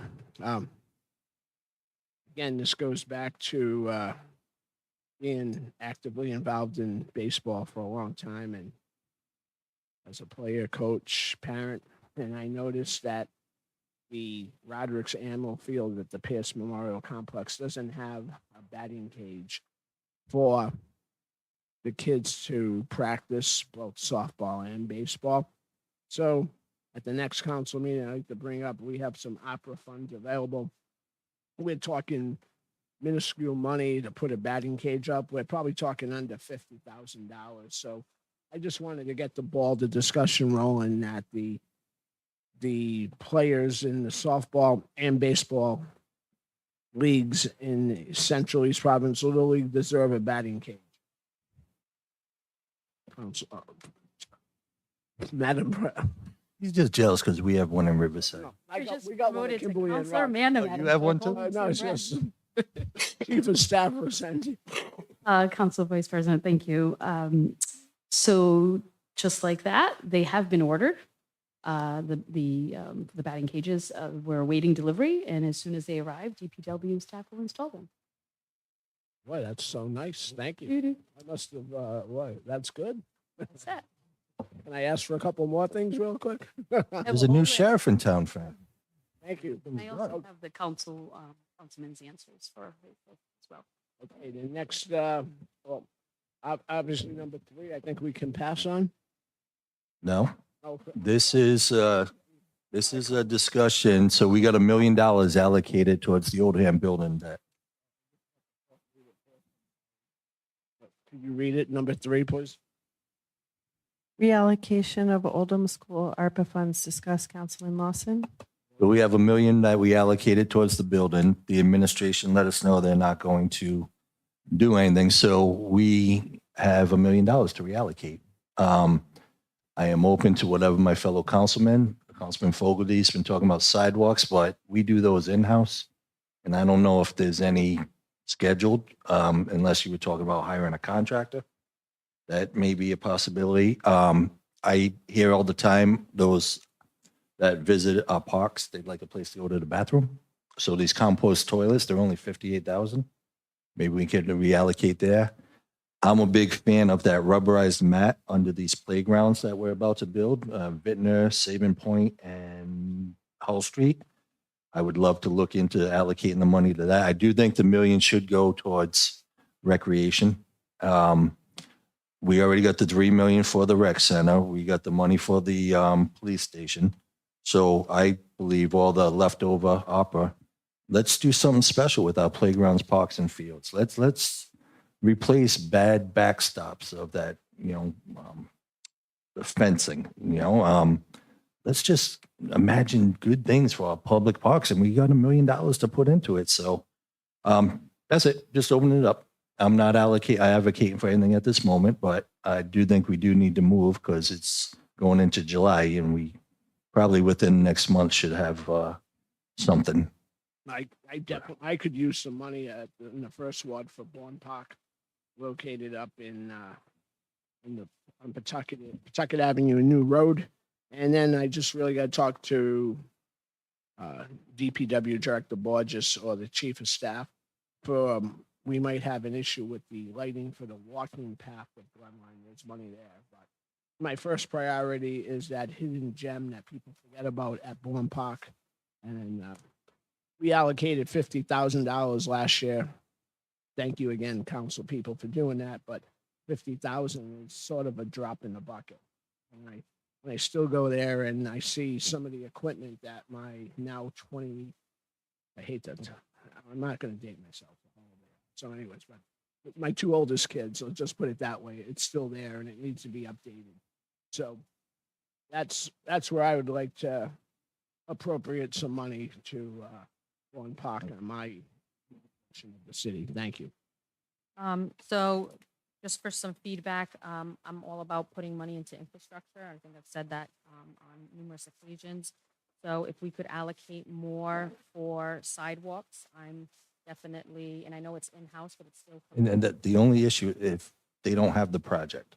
That's why, because when this whole thing started with the 14 million, we asked infrastructure, and we were told it's just no infrastructure projects that There are they're a doing. ton. I didn't believe it then, and I don't believe it today. That's not Okay. true, because we have flooding throughout the city. And But that's going to be the thing, that there's no project ready to go that can be funded. Right, because there's a lot of other projects and priorities. So with that, I do think and agree that putting monies into parks. So within Ward 2, we have Martello Park that nobody ever talks about except those that live in that area, in that playground. 7th Street also has a small community park, again, that doesn't get a lot of community recognition or monies put into it. So I think those are two locations outside of the major parks in the center of the city that are utilized regularly by the community in those neighborhoods. So I would advocate for potentially upgrading some of the equipment that are there, like we are doing in some of the other parks. And I like the compost toilets. I don't recall if any have been assigned to Ballpoint Park. But if they have not, I would definitely, that'd be on my bucket list of one of the top priorities in addition to the 3 parks that we've awarded today through the contract. Ballpoint Park definitely is going to need 1 or 2 there, given the traffic that comes through there. And now the accessibility that is being improved, and it's really going to be a great outdoor space for people to go and enjoy. But to mention the big belly trash barrels too. Yeah, so thank you, because that is, again, and I think we've started some of that in Sabins Point, correct? Is that the first ones? Mhm. I have a question on those. Those are hand-free, the hand-free ones, where you could use the foot pedal, or, right? Yeah. Because I've seen those in other communities, and I think, again, just like the compostable bathrooms, those should then also be around the city main thoroughways. I do have something on the docket regarding litter and trash. It would be nice to have fresh-looking, clean-looking trash reciprocals or recycling reciprocals versus what we currently have on Taunton Avenue that are broken, rusted, feeling, and dangerous if you brush up against it. Something cleaner down our entry of the city. So I would advocate for that. So with that said, I think this council has great ideas where to allocate that money. We just have to put the pen to paper and see what that cost breakdown would be to then create a resolution to reallocate that for the next, maybe the July meeting. Any other discussion on this issue? Okay, Madam Clerk, next item, please. Statement on Crescent Park Concession Building Project, Municipal Beach Project. Discuss, Councilman Lawson. So this is on behalf of the constituents that have overwhelmingly been reaching out. Please do not make a final decision without public input. There are people that are trying to understand why we're putting money into a municipal beach when the beach disappears at high tide, why we're putting lifeguard stands. The reason we mentioned looking into moving the building to the waterside was for bathrooms. I just saw a plan with lifeguard changing and stuff like, and that's not what I signed up for. We talked about a concession stand, a pad for the event tent, and office space and storage for the carousel. I feel that adding the components for the beach is going to drive the cost of this project through the roof.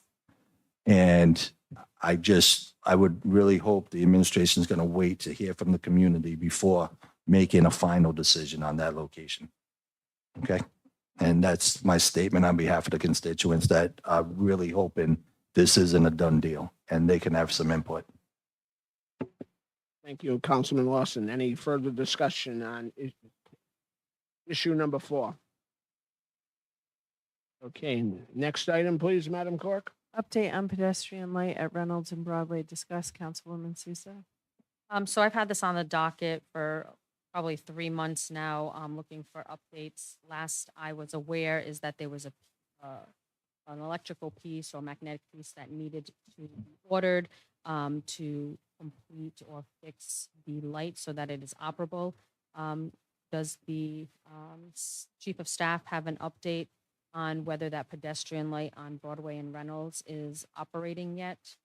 I mean, I have consistent calls for people that are trying to walk over to Hull Street and across the street there because the traffic is heavy and there's no operating pedestrian light. Councilwoman, at this time, I don't have an update on that. There was a long list of, and I have updates on just about everything, but I don't have that one. We have an I'll find update it. for July 9th, Sure. please. And then if it's still pending, what the delay is and what the timeline is. Thank you. Okay. Any other discussion on number 5? Okay, moving along, Madam Clerk. Review of City Hall Family Fun Night, June 19th, 2024. Discuss, Council Vice President Rego. Thank you, Madam Clerk. Question that I have is that I wish we as a council were notified a little earlier. We, again, being involved, working as team players, and I stress that word, that would have liked to have known a little bit at a time. But again, just like Restaurant Week, it was new, and hopefully this continues. I just was it the gentleman from the Providence Food Truck in charge of this? I just want to get a feel for who organized this and who was in charge of this, so that that's a question I have.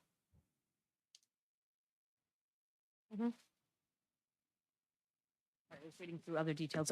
Council Vice President, you're asking about the food truck planning?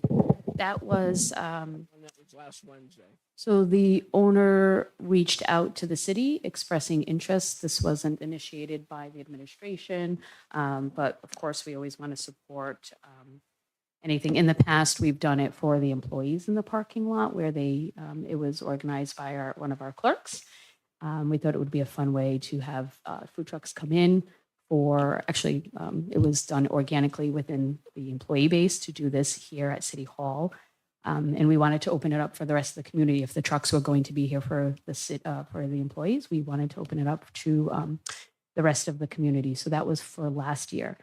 We did get inquiries from the owners of these food trucks to have something here, and we put them in touch with the clerk's office to organize that, and that was it. That's how it came to fruition. It wasn't something that we initiated, but we did support when they came to us. They were responsible for all licenses and insurance of the property. That's correct. They were in charge of all their licenses. And since it was on city property in the parking lot, did they carry a rider, Mr. Solicitor or Chief of Staff? I'm not aware of that. I'd have to look into that. So there are inconsistencies with all of these, No. So first, Go ahead. Thank you. So first, it sounds like there was it was orchestrated by one individual who runs food truck festivals, correct? I believe there was more than one, but I'm not sure. Are you talking about the one that we held last year with the No, employees? Juneteenth, the Okay. one that was just held during Restaurant Week, So, Wednesday, the 19th. so I'm going to not necessarily defer this, but this was done within the organization from the gentleman who came forward. And it was brought to our attention. We put them in touch with the clerk, and then it was organized from there. So I don't have any other additional information. I would need to speak with Clerk Mello on it. So, well, when you say that they were connected with the clerk, they were connected with the clerk's office for licensing reasons. For anything that they needed to hold any kind of food truck Licensing, event. right, because none of the trucks were licensed vendors in the city, so they needed to come before the council with the application like all food vendors do, and they weren't put on the docket for a regular meeting. They were actually added to a workshop meeting. So this was all something that was done kind of rapidly and not well, in my opinion, from the city, well planned out. I would think that in the future, having restaurant weeks, knowing that that is taking place, that the city would say, we are more than happy to have you come and participate in our city. And here are the dates that we will be available to do so. One of the other points is that they were selling liquor on city property. I don't recall in giving permits for liquor use on city property. So that also does fall on the administration who allowed them to be on city property, or the legal department who allowed them to be on city property. Because I know that there's things that need to be done, including licensing, insurances. I know when my class did a class reunion at Pierce Field, we had to get $1 million license insurance bond. So that should be no different with any vendors that come on city property. And I feel like that didn't happen. So I'd be interested to see where the documents are, where they changed that, and that the city has that on file and that it's dated for those dates. So I just to address your first statement, Councilwoman. So there was no planning or intent on hosting or organizing this on the same day that it fell during Restaurant Week. Although it appears that way, I can assure you that wasn't the case. This gentleman came to us long ago, before the Restaurant Week was even an idea. I don't And believe that Restaurant Week has been in inception for over 4 months. We've been working, and if they knew that they wanted it, they wouldn't have rushed their It had- licensing. and- Excuse me, they wouldn't have rushed their licensing at the last minute to come before this body to get licensing for, if it was well thought out and planned. So I don't believe that. I think that that's a lie. I can assure you that I would never come before this body and lie to this body. And actually, I now then take offense to that, because what I am telling you is the facts. I come before this body month after month to just clarify, even in community meetings. This council has known me in the past to stand up and say that those aren't the facts, and here's what I have. I can assure you that we met this gentleman out and about at an event at I think it was like this Rhode Island Foundation or whatnot. 2 gentlemen came to us with 2 different cards, expressed interest in having a food truck event. Last year, we had an employee food truck event. We opened it up to the community. Right. These groups came before us, again, asked us to host it. We then put them in touch with our clerk, who you were commending earlier for handling licenses, and we gave that information. After that, we did this. So The with all gentleman, due respect- if I can just finish my statement. With all due respect, you knew the date. Look, Again, there were dates. To say that you didn't have communication, I don't believe that. You don't. Then we're going to have to agree to disagree, Absolutely. Councilwoman. The fact is, So a I'm just- gentleman came forward, asked to have an event. I We put him in touch with our clerk. hear what you're They saying. then organized it. He went out Can you and started to address promote the- it. the liquor that was being sold. I can't address it at this time until I talk with the clerk and talk with our law department. I don't have any of that information because I wasn't involved in that process at all. So I need to double check. And it sounds like you guys are trying to blame the clerk's office. No, All they the do, if somebody clerk's comes in office and is part of the applies, city. I'm not. you're blaming- saying that you told them to go to clerks and the clerk's office organized it. Councilman, you guys that ask what me you just questions, said? but you're not letting me answer. Because you're going in circles, Patricia. I'm not. I'm trying to answer the Listen, questions you, at hand. you know everything that goes on in the city. You know. That is not true. I would like to know everything. You do, you do. You guys know what's going on. Please, let's refrain. Let's be a little civil. I don't like where this is going a little bit. So I just want to keep everybody, Yeah. just So, keep again, everybody. Just to be clear, there was an event. I don't think that was, the appropriate day, knowing that was happening because it is offensive to the brick and mortars in the city who worked very hard to establish a business. They pay taxes in the city. I agree with you 100%. And then to find out that actually the event from some of the food trucks, they found they were disappointed because it wasn't a successful event for them. So they actually lost money, some of those vendors. Then we have the issue with it wasn't, again, like other things, it was not supervised or oversaw like it probably should have been. Did we get, was there insurances for those vendors to be on the property? Why was their liquor being sold when a liquor license was never asked by the council to be serving liquor? And who is responsible for that? Who's going to hold accountability for having that on city property without a license? I mean, those are two violations in my mind. Where do we ever sell liquor on city property or consume liquor on city property? Through the Vice President, may I answer all the questions that have been brought to my attention? You have no questions. I mean, are you all done with your questions? All right, now, So to answer the questions, and I want to preface this with absolutely the administration supports our brick and mortar, all of our businesses in the city, and have been since this administration began. So I'm going to preface it with that. To answer your questions on how this came to fruition, whether you believe me or you don't, I come before this council telling the truth. And the truth is, these gentlemen came forward. We met them years ago. They asked about a food truck. I don't know the timing at or around the same time. There was an organic movement from employees to hold an employee food truck event. We said, that's great, let's do it. But we are also going to open it to the community.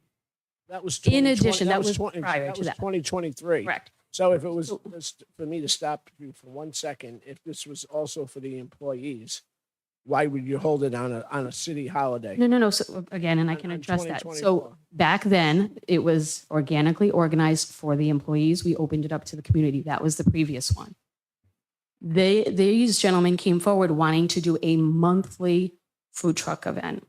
We said, and this is what I do, and our people in our office do it all the time. We're going to put the person in touch with the expert who knows it best. If it was someone coming to me about land evidence, I would send them to the land evidence clerk. If it was someone coming to me about taxes, I would put them in touch with our tax assessor because they do their job day in and day out and they know it. So in this case, we put them in touch with the clerk, Stephanie Mello, to work with them. Fast forward, with no knowledge of what date they had chosen, with no personal knowledge of what date they had chosen, suddenly we see a flyer that has the date on it. And at that time, Council Vice President, you're mentioning the holiday. The holiday had not yet been established because we were still negotiating with unions on that date. So that holiday had not yet been established. And I can back everything I'm saying for the public record. I can back all of this with emails and communication. So there was no malice in trying to have a food truck event on that date. Nobody was even here. The city hall was closed. So, so that wasn't done. So in terms of insurance and liquor license, I will get that information and I will come before this body with some answers for you as far as that. And you add one more thing. Could you add one more thing? I want to, excuse me. Was there a police detail hired? Because now there's alcohol.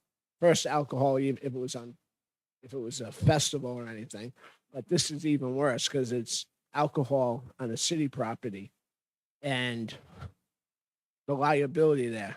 People were accusing us before about maybe handing back money because we're not going to do a rec center. This was worse because if there was a fight or God forbid somebody left here driving in the car and got in an accident and God forbid somebody got killed, the ambulance chases the heavy hitter and call this guy in pain and everything like that. We would have had every ambulance chaser in the state of Rhode Island here talk about money, talking about the money that could have been, that we as a city on city property without proper licensing and proper insurance and everything. We exposed ourselves last week. Very happy that there were no fights that you see coming off the Block Island Ferry or you see at other festivals. We bit the bullet with no insurance and no liquor license issued, that something didn't happen because instead of being called the city of East Providence, we could have bankrupted this city. Well, that's a little, Well, no, I think that's a gross exaggeration. no, but it's close. A The- lot of the- money. The might come out. liability of serving liquor would fall on the individual who's serving the liquor, But it's not on the city. It's still not property. I mean, I was We would get sued. I was involved in the station fire. We weren't even there. We sold a couple of products. I understand. There. That's a different You issue. know how you lawyers are. You sue everything and everybody. Right, that's true. That is true. True. That's what I mean. That's what I mean. But there's a difference between litigation. saying you could sue it and the liability. No, no. but Liability it's is always on the liability. people who serve the liquor license. But it still excuse- falls. It's still a very liability. I know the insurance that I have to carry. It's not a good thing to even expose to be part of it, and it's not a good practice for this, to have city property and not to have proper insurance. That's all we're saying. Right. I mean, I- as you know, we're in a litigation society. I mean, Who authorizes the space to be used? Who booked that space? I would have to check with our clerk. Our clerk has the authority to book the parking lot for people. I mean, they don't book anything in the city other than this space. Right, and I'm going to speak about that. Right. Again, this is, I'm very going to gray. get, it's Very nothing gray. different than, but to So start if the I wanted to conversation, have a calling me a birthday liar, party- telling me we knew about this, saying that we planned this I when said I none of didn't that is believe you. true. I said I didn't believe you. I didn't call you. You said that I was lying. I don't believe you. And that was twice No. that this administration in 1 week has been called by a liar by a counselor with once in an email and now in public. And that's one thing Well, we'll I don't do. disagree. So the council vice president once was insulted by something he thought I said. Well, this was outright spelled out in an email and now voiced. So I take offense to that. So then I could have a party in the parking lot and they wouldn't. I don't know, Councilwoman. I will find out all of the details and I will come before this body to answer We know all that those you questions. can't just have a party. I don't know the answers to these questions. We'll on- get back to you. I do know that public. the clerk's office, again, I'm not blaming the clerk's office. Right, and I want to Clerk's make that office, very when clear. I'm when not this was- blaming. When this was brought to our attention that this event was going to happen, the clerk's office notified us that a lot of these, of the 17 trucks or how many they were, didn't have a local license. And that's why it became before you, at my request, that they couldn't operate unless they got a local license. And I believe that it was the council, I don't want to put, he's not here, but I think someone we talked to, I think it was actually you, Just Councilman Lawson, Councilman Lawson. who said, put it on the agenda, we'll approve all these licenses. And that's what Yep. happened. So, Yep. so Somebody knew that there was a- to suggest that the council wasn't aware, you approved every license that was, every truck that was there. Well, we did it last minute as a Right, courtesy. it was right before the And you council didn't, meeting. and you didn't have to do that. I'm not criticizing you. I'm just saying to suggest that the council had no role. No. The clerk's office, My, well, can I just finish? I'm sorry, the clerk's office rightly, I'm not blaming the clerk's office, the clerk's office rightly indicated that many of the people who were interested in coming to this event did not have a local license, and they asked, could they do so? I said, no, they can't operate without a license. And so then someone, I believe Ms. Mello, or maybe reached out to the administration or reached out to you, and it was through your city clerk that there was put on for your approval. That's the extent that my office was involved in it, and the council approved those local licenses so that they could operate. That's all I'm saying. no problem with that. My issue is when we're asked, how did this come to be? And we're being told, well, we put them in touch with the clerk's office and the clerk's office worked with them. All the clerk's office does is the licensing. Correct. They don't do the date, location, stuff like that. And to the extent that every one of these, as a part of the application, every one of these food vendors has to have a state license, and the state license allows you to be anywhere on state property. They could have been on the road if they wanted to. They could have been. So that's what the state license allows. Our So that's all I'm concern, saying. our concern is an event was planned during restaurant week I understand. and it took away, Sponsored and by I the did have a couple restaurant owners mention Sponsored that. by the city. You're assuming that. Well, the city put out social media ads with the city symbol. So I'm not I mean, aware. I'm not aware. That wasn't, and just to clarify, again, when the city that question wasn't asked. The flyer that went out was not done by this administration. Oftentimes, and this happens often in the community, organizations take the vector of the city seal and place it on graphics, brochures. It happens often, Councilwoman. And in this case, the graphic that was put out was not created by this administration or anyone in the city. It was created by the business owner who very easily, you know, graphic design 101, we have a designer in the audience. You take a vector, you can slap it on anything. It doesn't necessarily mean that it was done by this administration.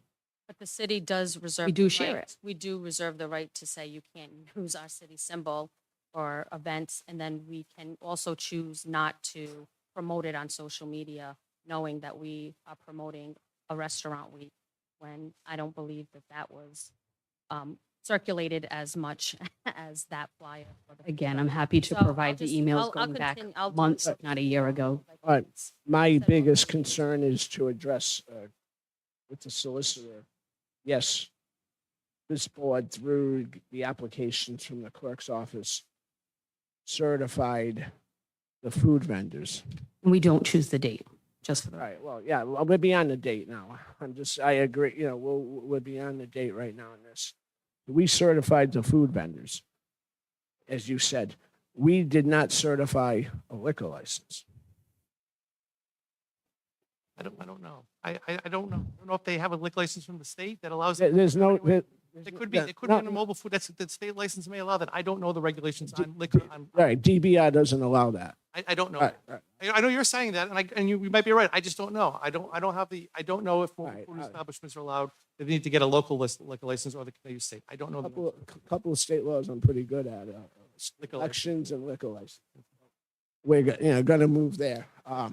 So I just, again, I know maybe I, said it as far as maybe bankrupt a little bit, but we could have, it could have been a severe amount of money that we could have, God forbid something have happened. You've seen, cases, drunk driving cases, and there's death resulting. We're not talking about $50,000 here. We're talking about a substantial amount of money. We're talking probably more money than we paid out to the last city manager case that we had. There's a substantial amount of money. Are you saying that it would, it wasn't that big of a deal? I don't have all the facts, Councilman. No, but I'm just saying, I don't know. all right, but just It's the first hypothetically. time I'm hearing that this was an issue. I don't know. I will tell you that generally, as a matter of law, it's the person who serves the liquor who's liable for an accident. But on city property. The person who serves the liquor. I get that, but it's also, again, but we're not going to go there. But I just want you, I don't have. I all just the like, facts. yeah, We'll get I back- just like the, due diligence on this matter, if you don't mind. I will get back to you. I'm just concerned about the liability of liquor and everything else. All right. No, I just, thank you. All right. I think we've beaten that one pretty hard. Next item, Madam Clerk. Street traffic and parking concerns at Purchase Street. Discuss, Councilwoman Sousa. Thank you, Madam Clerk. So I have this on the docket because Purchase Street has been an ongoing issue. For many years, we've had stop signs placed there for traffic control and safety, additional no parking signs near the curbs so that not to block people's vision to be able to take the corners on either Orchard or Freeman. So again, constituents in that area have reached out with additional concerns. It is a narrow road. There's only parking on one side, but there are large vehicles that tend to park there. There are multifamilies. So it has been difficult for some of the residents to come in and out of their driveway. I have spoken with the police chief and just asked if there was any data for calls for service in that area because of vehicles. And there actually have been vehicles that had to be towed because they were, blocking or obstructing either driveways or corners for safety reasons. So there's an ongoing conversation as to what would be best in that area. I don't think having no parking on both sides is a reasonable ask because there's multifamilies and they need on-site, off-street parking because there's not enough property parking for those multifamilies. So one of the things that is being considered and discussed with the neighbors is potentially turning the Purchase Street into a one-way from Freeborn to Taunton Avenue. It already during the school year at the portion of Sacred Heart, like most school zones, has a do not enter during school hours. So they are used to or accustomed to that during the school year, during those hours. And I think that it may be a fix or some relief for people, again, commuting down that street. So that is something that if you are a resident on that street, I will be coming around and speaking again to get more insight and feedback. But I know some have expressed interest in that, and I just wanted to put it on the radar publicly for the community to be aware that there may be traffic pattern change that will affect everybody who utilizes that area. So more to come on that once I can discuss it further with the community and obviously our DPW and police department, as their input obviously is going to be really important. Thank you, Council President, Vice President. Thank you. Any further discussion on this matter? Next item, Madam Clerk. City park maintenance, discuss Councilwoman Sousa. Thank you. So I have this on the docket because it has been something that has been a growing frustration for residents and myself as a person who walks the community a lot, visits local parks in the center of the city. There is, it's unfortunate that our parks look the way they do. I know that on the weekends, especially now with the summertime, everybody's out enjoying the great weather. Everybody's out watching their children play organized sports. We have adult or outside teams coming and utilizing our outdoor space. And with that comes, unfortunately, litter. That speaks to what we mentioned earlier about investing in some of the trash cans or additional trash cans to post at the parks to combat some of that. But what I wanted to discuss is really what is the city's plan on how we address the parks. I know our Parks Division is really busy with a magnitude of projects that the administration and DPW has already assigned, so they're pulled in every direction. I know that the council in the past has allocated funds to hire additional laborers, and year in, year out, that has not been filled because it has been said that they don't feel like it's necessary. But again, from a managerial point of view and the average person, if the parks are being used heavily on the weekends, it would make sense that there would be a team that would go out on Mondays and sweep through all of the parks and pick up the trash and empty the trash bins so that the park looks presentable. There's also maybe midweek, again, there's practices that are held day in, every day on certain parks, checking in to make sure that the trash is picked up and that the trash bins are emptied. Now, I walk, like I said, those areas, and I personally, after 2 or 3 days of seeing the same trash throughout the park, will then pick up the trash myself without a problem, but I'm not a full-time paid employee in the city that receives benefits. So I think it is important that the people who are in those divisions and that are responsible for those tasks should be doing those tasks as a fulfillment to the taxpayers in the city. Additionally, cutting the grass and maintenance of the lawn, you don't run over bottles of water, you pick them up and then mow the grass. So it's a little bit of, oversight or negligence in the part of the process. There are cities throughout the state that are larger than ours. I'm sure they have more manpower, but they look presentable. I want our city to be presentable and to look nice for when people are utilizing the space. And again, it's the summertime, everybody's out enjoying the space. Should they be picking up their own trash and throwing it out? Do we need to have signage that it's a take in, take out policy and violators, be penalty? I don't know. That's, I guess, a discussion to consider, but we can't have the parks looking the way they do because it's a bad look. We live in East Providence, a very respectable community. I just had somebody tell me the other day, oh, that's a rich city. People with money live in that city.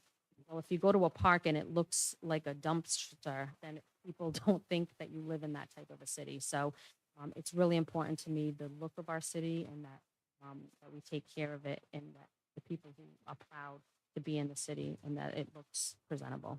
And that's all I have to say on that.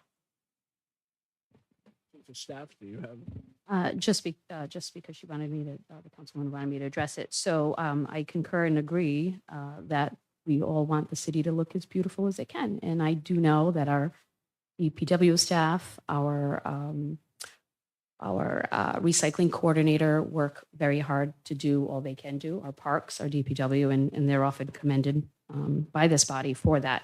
I can tell you that there's really no way of knowing when trash is deposited at a particular park. I remember first starting to work in the city and thinking, wow, this city has so many parks and playgrounds.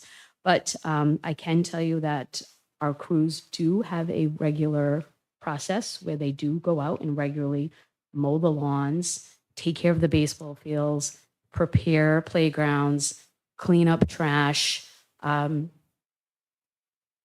That's all I can say at this time, is that they are doing their job and they are working hard to maintain the many, and I wish I had the list in front of me, the many miles or acreage of parks and playgrounds throughout the city. So I agree. We do need to keep it clean, and I can tell you that our crews are doing their best. As a matter of fact, the city has signed on to be a litter-free community. We've received several grants. We host several events throughout the community, and we challenge our community to help out because I think, as you said during the month of April, and recycling, and you said yourself that, and Nancy Hale came as well, and we all have to do our part, I believe is what you said, and we all do our part, at least from the city perspective and the community. Well, I'm sorry. Oh. that I know, Hull Street Park, that park is used tremendously over the weekend. So Monday would be an opportune day for somebody to go by there and pick up trash. I cleaned that park from one end of the park to the other end in less than 20 minutes, and I was one person. So if you get a crew of 2 guys, I'm sure, you know, they could do it just fine. And I had my dog with me, so it was tough ruffling him around to pick up all the trash, which I'm happy to do. I'm just saying there are certain parks that I know, we all know, are heavily used, and Mondays or midweek, you know, twice a week, just some attention. We drive throughout the city. I see the vehicles. I don't know where they're headed to, obviously, to do different things, but people see the trash. You see it on the road, just pick it up. If you're a city employee, it's not going to kill you to, you know, go out of your way to do it too. And I appreciate all the work that they do, and they do a great job. I'm just pointing out that it has been habitual at this location because I walk multiple times in the same day. So I just wanted to bring that to the city's attention. So maybe relook the schedule in that area. But now they're having construction. They're putting in the irrigation, the drainage system. So that's less of a field now that has trash. So it's a little bit more condensed to the playground area, which is an easier clean. And I'm more than happy to continue to support my part in the community. So thank you, Council President. Thank you. President. If I may, I'll be super quick, Council Vice President, Want just me to to do my countdown? I can do it in 10 seconds to address Hull Street in particular. So EPYSA had their soccer practice the afternoon before you saw that. And the trash was just recently picked up. I believe it was today.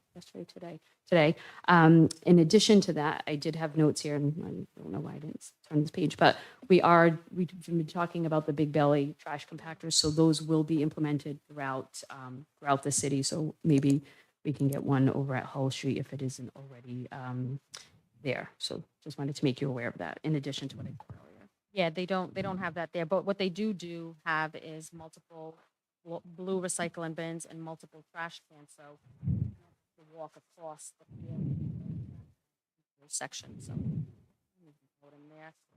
So the big belly ones would be nice, but the size of that park, you'd need or smaller, some big ones and then some smaller ones. So thank you for that, Ms. Patricia. Thank you, Chief of Staff. Next item, please, Madam Clerk. East Providence Restaurant Week, discuss Councilwoman Sousa. I think we've already discussed everything about that. We've given our accolades and are looking to now gather information from the restaurants to see, how it worked out for them, feedback from our businesses to make improvements or to make modifications for next year or an upcoming event. I can help write a survey if you want to send it to. Okay. Councilman? Okay. Next docketed item, Madam Clerk. Infrastructure improvements for citywide flooding issues, upgrade culverts, discuss Councilwoman Sousa. Thank you. So again, this comes out of going around the community, being stopped and spoken to by neighbors and residents in different areas that didn't have flooding issues in their neighborhood, who have now seen an increase in that. What's good about our community is that they speak up, right? So though they're telling me their issues and looking for a resolve, they have also done their due diligence by contacting the city, speaking with the engineering department, having the engineer department come out and look at the situation. And some of the things that have been identified are that the culverts that are underneath probably are smaller than necessary now. So obviously, all of those, similar to other areas that we've been replacing, were smaller in diameter, so it's not able to flush things out as quickly because obviously, if you think about it, the passageway, it's tighter. So again, that's a big project. I know that our DPW director has heard this body and their wants regarding the flooding and how best to address it. And it is a bigger project than anybody could anticipate. So it's not a quick fix. So I just ask that people be patient. I know neighbors have now invested in sub pumps in their property, which I understand comes at a cost, and that's unfortunate, but it does then save their property from water damage. And we just hope to maybe be a little bit, again, on top of cleaning out the basins, clearing the drains of any litter, trash, debris. I know that the trucks go out and are still sweeping streets, but you leave a month later and everything's sandy and dirty again. So again, as a community, we do have to come together and take care of our neighborhoods as best we can to minimize the effect of the increased rainfall that's causing these unfortunate flooding situations within our neighborhoods. And that's all I have to say about that, Councilman. Thank you. I do have an CLS, update. you have some. I do have an update for that. So just for the public's knowledge, as well as this body's knowledge, we've conducted interviews with 6 potential engineering firms that have submitted their qualifications. We have shortlisted 3 and are working on having them to submit a proposal for the scope of work, looking into the city's major problem areas. We're also have been working with delegation on providing them lists with areas that are problem flooding. So we're in constant conversation with them. In addition to that, and this kind of segues, Councilwoman, into your next item. You had asked during a previous council meeting about Abbott in the State Street area. You had asked about. Could we, Want me to wait? Sure. Excuse me. No, I just want it read into the record. Sure, of course. So I don't mind you doing that, but I just read into the record, please. Update on State Street, Abbott Street flooding remediation project and the use of buildings for public safety training. Discuss Councilwoman Sousa. Okay, so in terms of the public safety training, that has ended. They had their last one just last week. It would happen to be their last day. When I was checking with the chief, it was their last day, so they weren't going to be returning anyway. They had completed their training, and they did appreciate that because it makes them better officers and better fire personnel because of it. In addition to that, I did speak with the organizers who are handling the State Street bringing State Street in that Abbott area neighborhood back into its natural habitat. So I do have, and I can give this to the clerk if she'd like to make copies for everyone, but we do have some dates that are approximate. We're hoping to bring this, to make this happen sooner. But as of right now, on July 12th, an RFP went out to bid. On July 12th, an RFP will go out to bid, excuse me.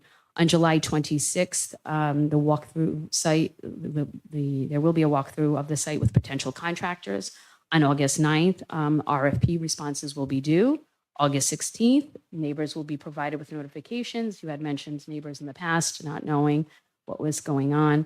August 23rd, we are expected to complete contract negotiations. September 30th is the day that we have slated. Again, this is a moving target. I don't want to have to come before this body and be told that I'm going against this. September 30th, our demo begins, and October 31st, the demo should be complete. I have heard from the project manager on this project who says, again, they hope, and they're working with our engineering and working with all of the organizations involved to make this timeline happen sooner. But as of right now, that is their timeline. Thank you. Any further questions on this matter? Any more discussion from this So council? I just wanted to follow up. So all of the RFPs and walkthroughs, those are all being taken care of by the management team. That is not the responsibility of the city, or is the city? That's correct. Okay, so just to be clear. on They collaborate with the city, obviously. with Right, engineering. but they're writing the RFP and submitting it under theirs, or is the city collecting that data? I can double check, but from my knowledge and in my communication with her, I believe they are handling that process. But if it's different than what I'm saying, I will come back and correct. Sure, and I appreciate you saying that these are moving dates, and I would anticipate because things change. So thank you for that, but having a general idea of what the summer's going to look like for that neighborhood is helpful, so that they're aware and prepared for coming in. Now, with the demolition being 2 days, to the best of your knowledge, I'm not going to hold you to it, obviously, but to the best of your knowledge, will there be testing done and a way to protect those that are living there from any micro particles, because it's going to But yeah, this team is all about conservation, bringing it back to its natural habitat. There's one parcel of land that the land evidence, not land evidence, the land trust gave to the city. That will become part of that as well. So yes, that's absolutely part of what they. No, I'm talking about like the demolition where they're taking all of the housing material. Mhm. There's going to be hazardous material. So I'm just, This is the federal government. I'm sure they're going Right. to handle Well, everything. Yeah, I just well, want people to feel safe because, right. you know, Because there's still some neighbors that are staying in that neighborhood. Absolutely. correct. And you don't see things that are airborne that you're potentially breathing in. So I just want people to be aware. Yeah, they're held to very specific and strict regulations. Perfect. Thank you for the clarification. Okay, And the update. thank you for your input on questions 10 and 11. I obviously, flooding is an issue throughout the city. I face it regularly in the first ward on Ferris Avenue, Chafee. I can name more, but I'll just name a couple there. Moving on now to number 12, Madam Clerk. Appoint independent legal counsel for East Providence Charter Commission amendments. Discuss, Councilwoman Sousa. Woman Souza. Thank you. So I have this on the docket because I felt like it was something that was worthy of a discussion. And I know in probably 6 months ago, it was a topic of conversation. I think unfortunately, due to the timeline and the time that we were given to go over that, the ability to potentially find a legal counsel and then vote and agree on somebody doesn't fit our tight schedule now. So it's kind of a moot point. But I do think it is something that in the charter that we should potentially or consider as part of a charter change for the council to be able to have some legal counsel that they can have as their own for things like this, specifically where we don't want it to be, we want a neutral body that doesn't have any specific ties or obligations to any department or commission within the city so that there's no conflict. Not that there currently holds conflict, but just to avoid anything that may in the future. Thank you, Councilwoman Souza. Any further discussion in this body?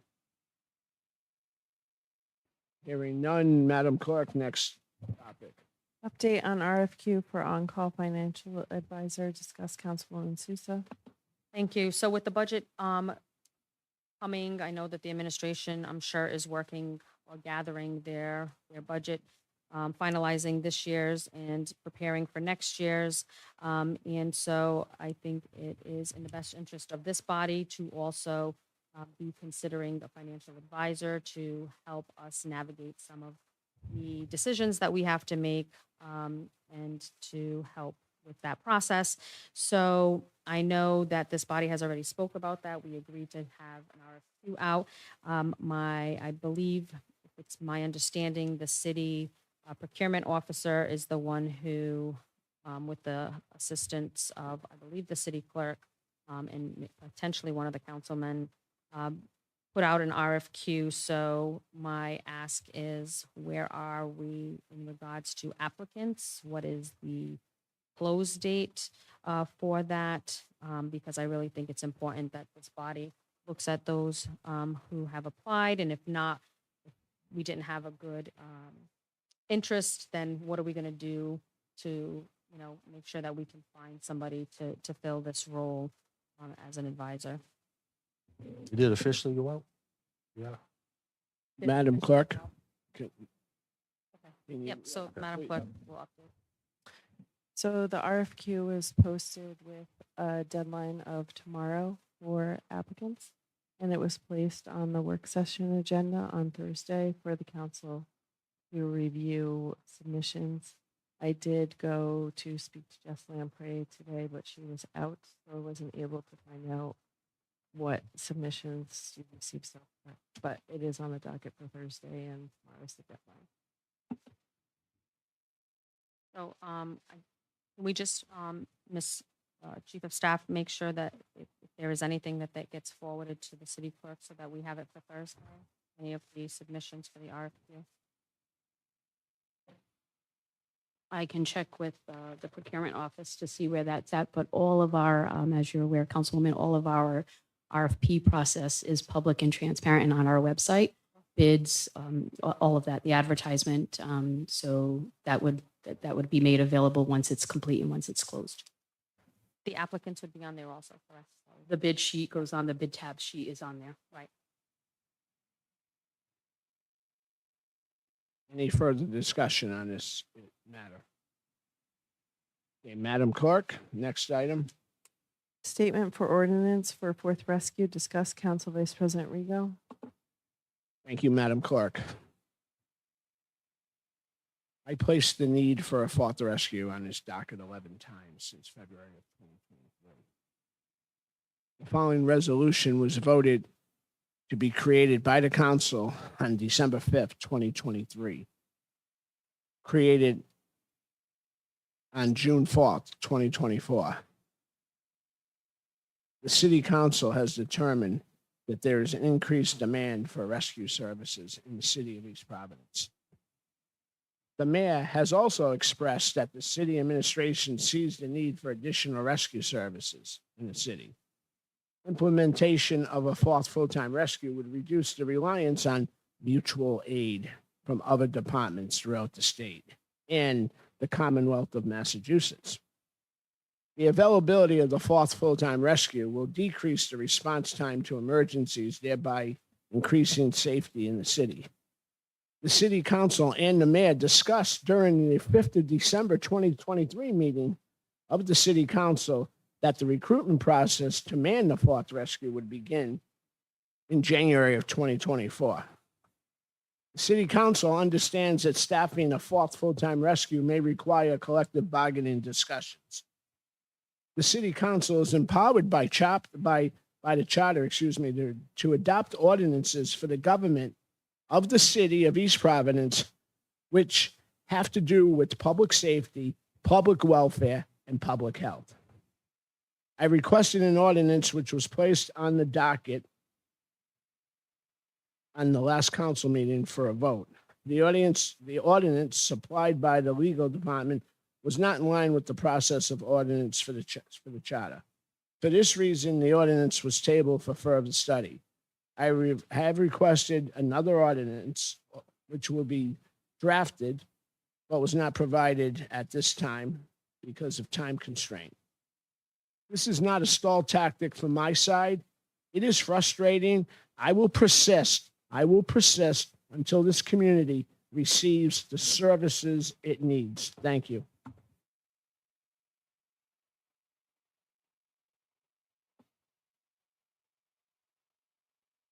Okay. Thank you for listening to me.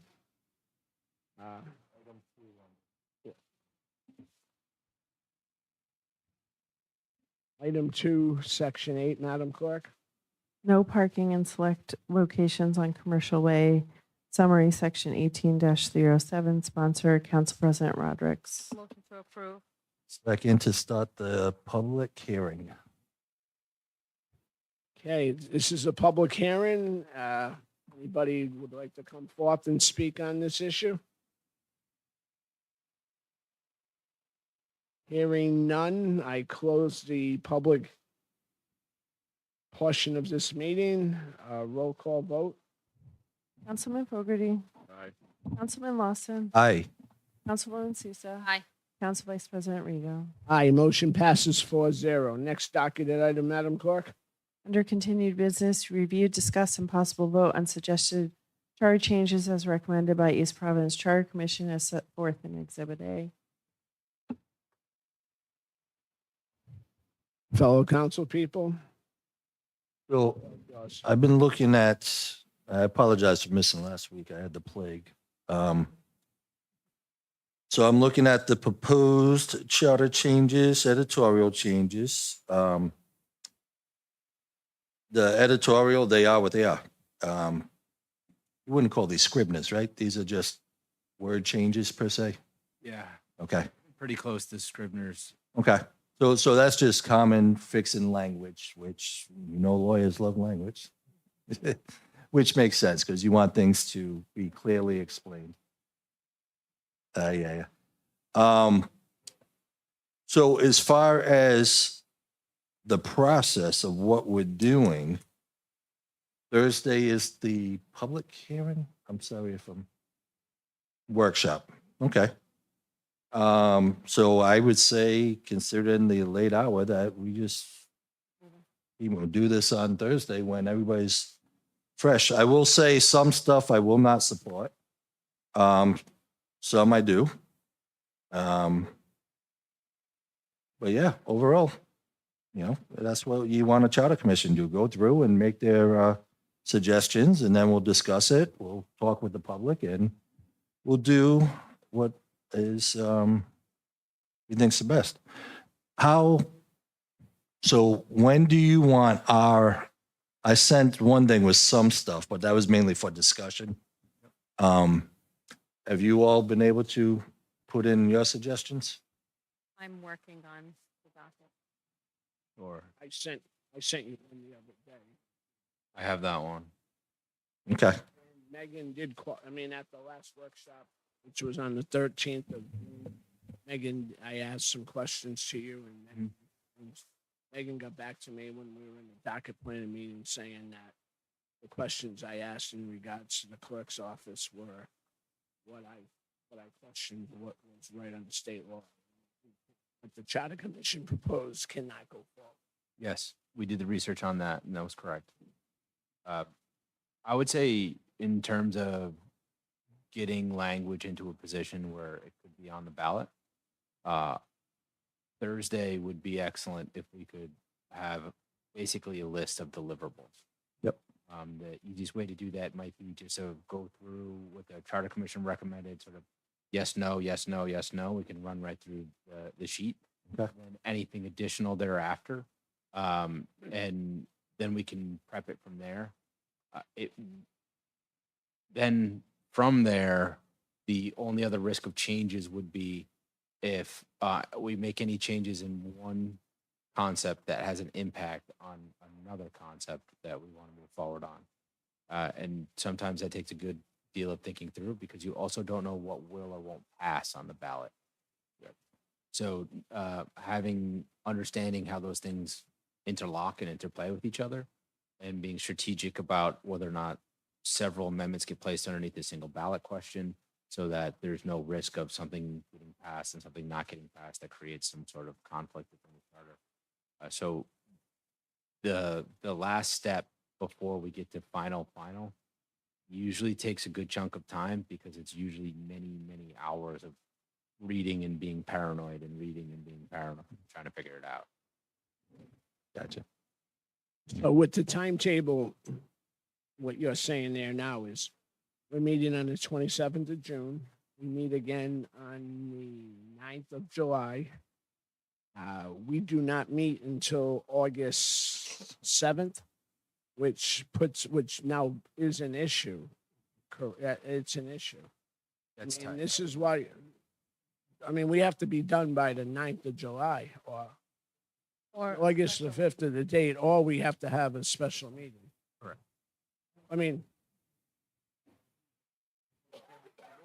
Campuses has to certify any ballot questions by August 5th of this year. so To get it before that date, they have to have their own meeting to certify the question.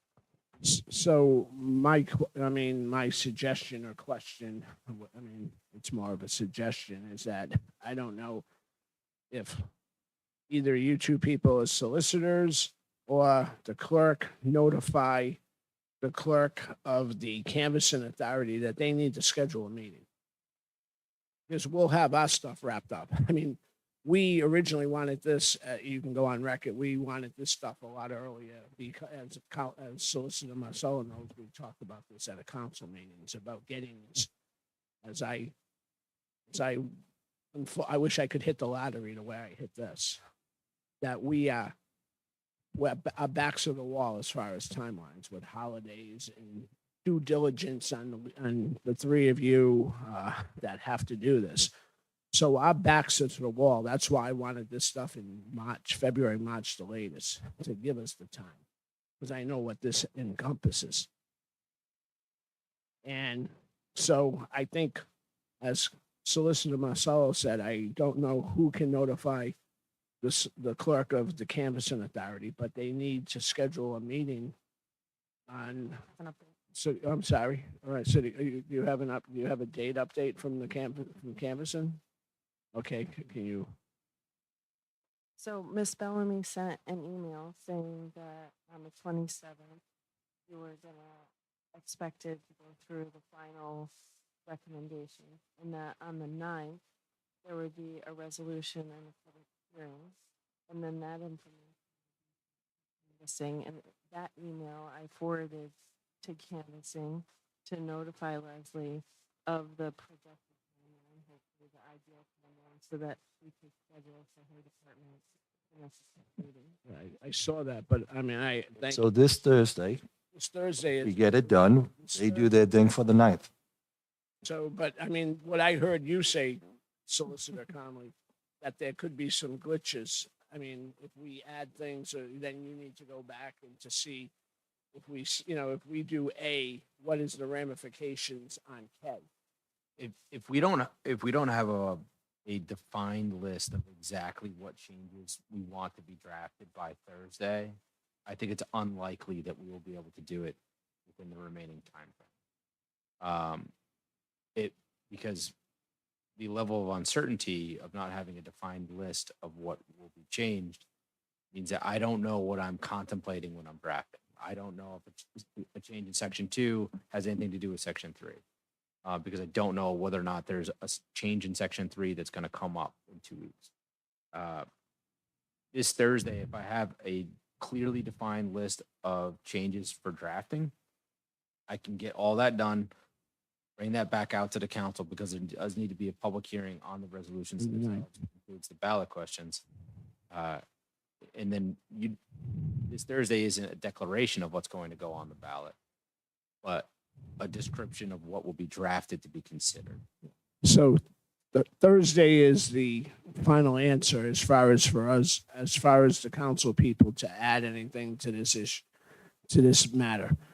Thursday, if we want to suggest whatever, it's this Thursday, we vote on it, we move on, come back on the 9th of July, public meeting, what, up or down, and then from that point, obviously it goes to canvassing, which is basically just a formality. They can't change anything because, so we're there. So we're at a drop dead point on Thursday of this week to make life easier for you and to make sure that we have all our I's and T's.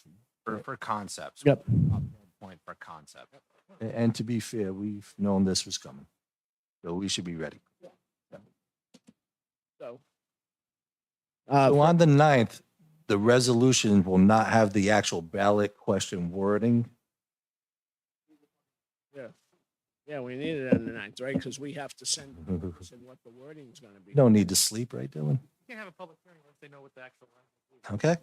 All right. So this Thursday we'll finalize and Less is more sometimes. It's the authority of the legislative body. does it make sense to move back the July 9th meeting to give him some time to write these? I'm okay with moving it forward, you mean? Like, No, like from the 9th to like the 15th or the, right, move it back. So instead of meeting on the 9th, we would meet the following week or the week Right. after to give him more time to draft. exactly. Okay. I agree with that. Wholeheartedly. We do anything for you, buddy. Thank you. We got you. We just want to make sure that it's right and it's not rushed and that there isn't. Yeah. Yeah. Well, Triage is though, you know, stuff. Comes to the drawing board every time you do something like this. Mhm. And considering whether or not this is something that's right for a ballot question is a very difficult question. It's a legislative question. I would say that if we put 30 things on the ballot, people may not understand any of the 30. If they put 15 things on the ballot, then that's maybe you're getting to an area where it's digestible. I'd maybe have 2. I mean, we don't need to rewrite the chart. These, not exactly Scribner errors though, but how do those get put on the ballot? Yeah. So you basically give a description of what the changes are, and we would identify them as things like updating the name of the state, making Okay. it's gender neutral, correcting possessives, missing words, and the Secretary of State actually does check to make sure that your ballot questions don't misrepresent the content. Mhm.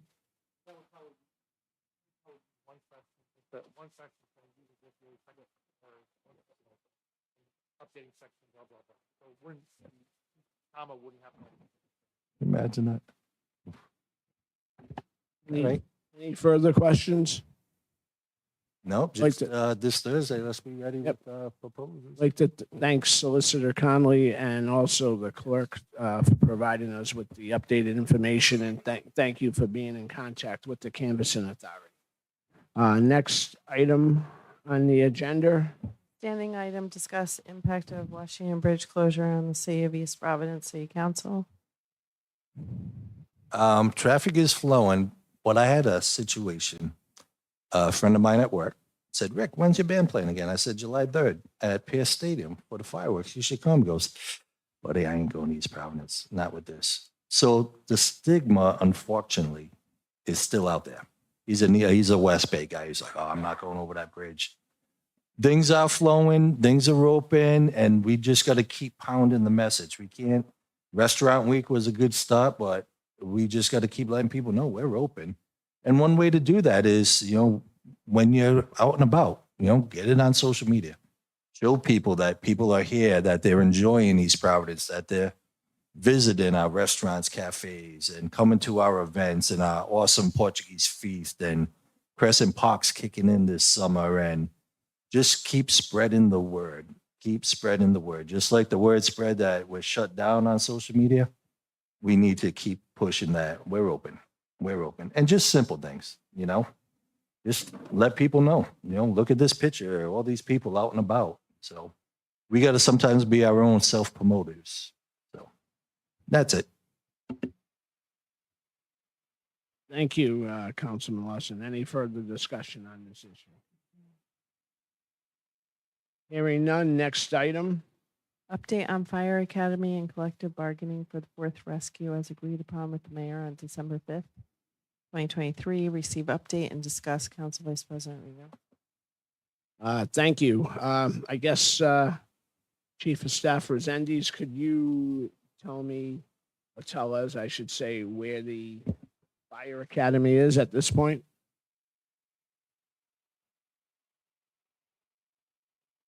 I cannot at this time because I haven't spoken with the chief about it because I didn't see this item in regards to, I thought this was just your continued business, your discussion on it. Okay, But I'm happy to get that information for you. 10 seconds. Not in 10, but maybe in 24 hours. Thank you. You're welcome. Okay.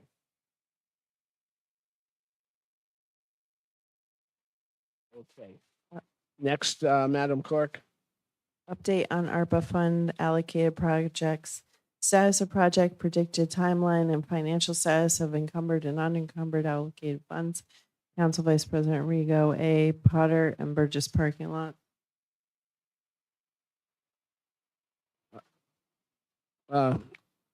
Chief of Staff, do you have the encumbered and the allocated funds and projection of projects?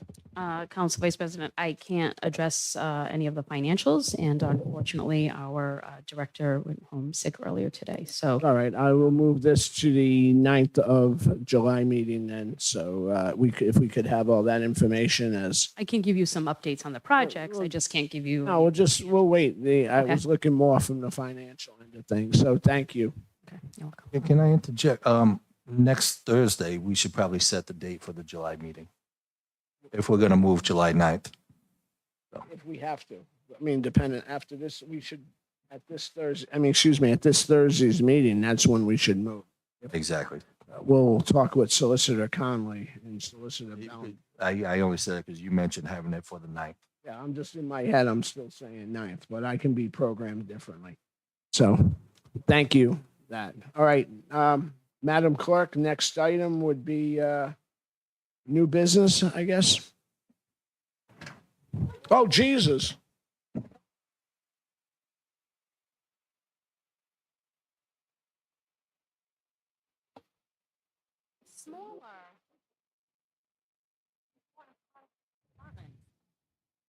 Oh my gosh.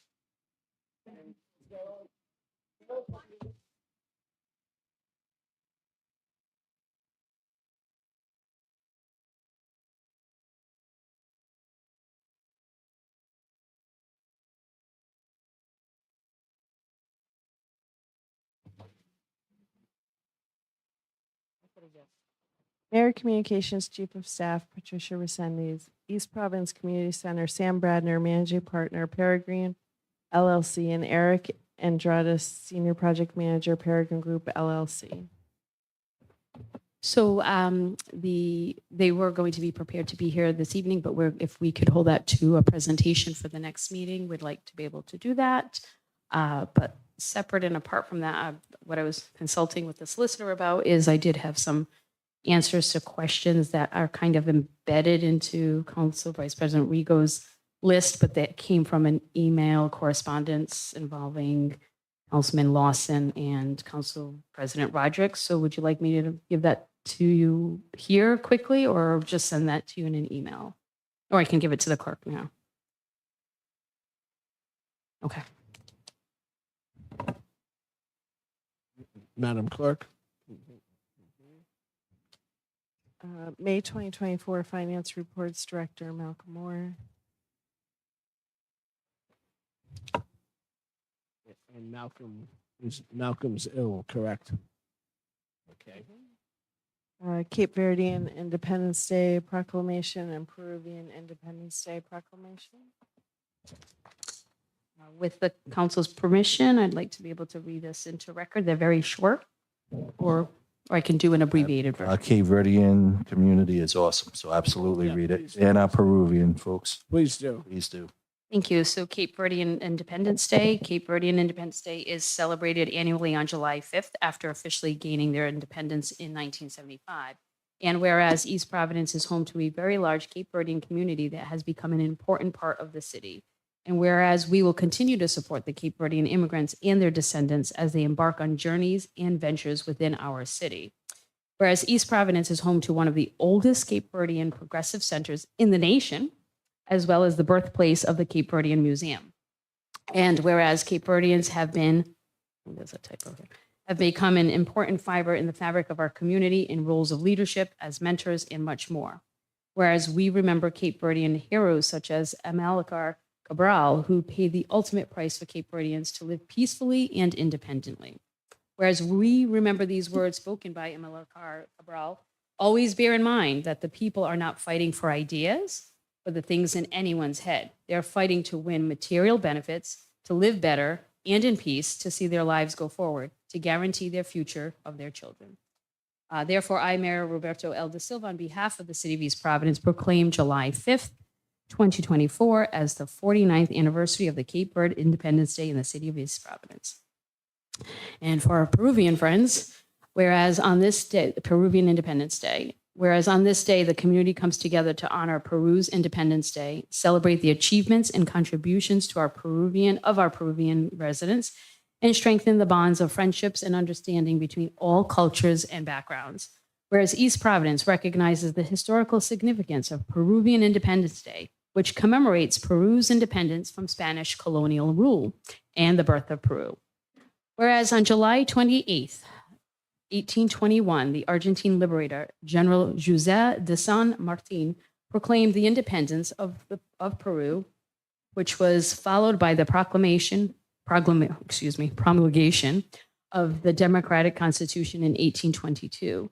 And whereas in 1824, Simon Bolivar's forces defeated the Spanish at the battles of Junin and, I'm not going to try to butcher this, but I might, Ayacucho, assuring Peruvian independence would remain. And whereas, in addition, we recognize Peruvian President Ramon Casilla, who served from 1845 to 1851, then again from 1855 until 1862, as he not only fought for independence from Peru, but also brought stability, reform, and direction to the government and economy of Peru.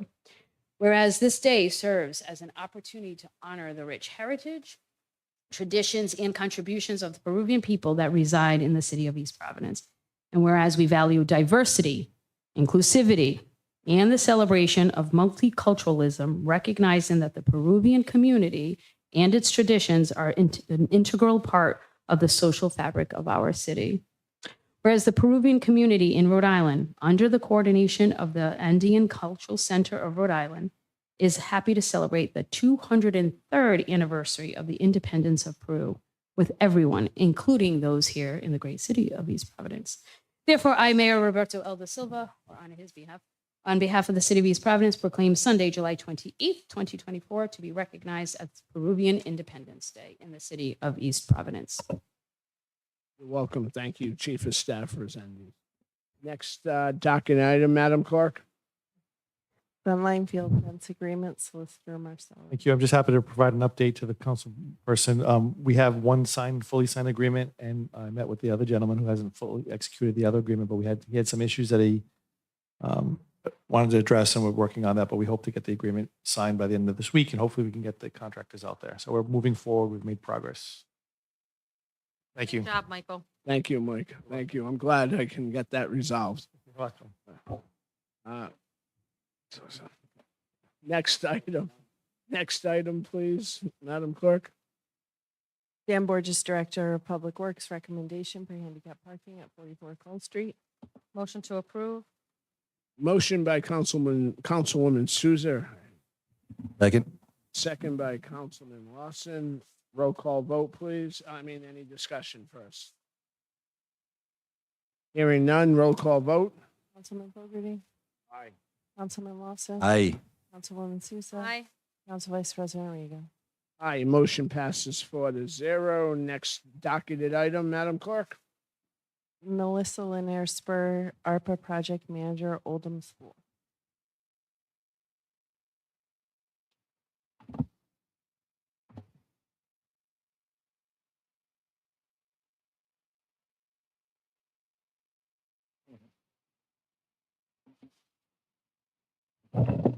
Hi, I just wanted to provide you with the timeline that the consultants have given me so that you can kind of follow along with how things are going. I have copies with me, but I'll also email you a PDF, Madam Clerk, so that you can also distribute it as needed. I'm just going to hand it out.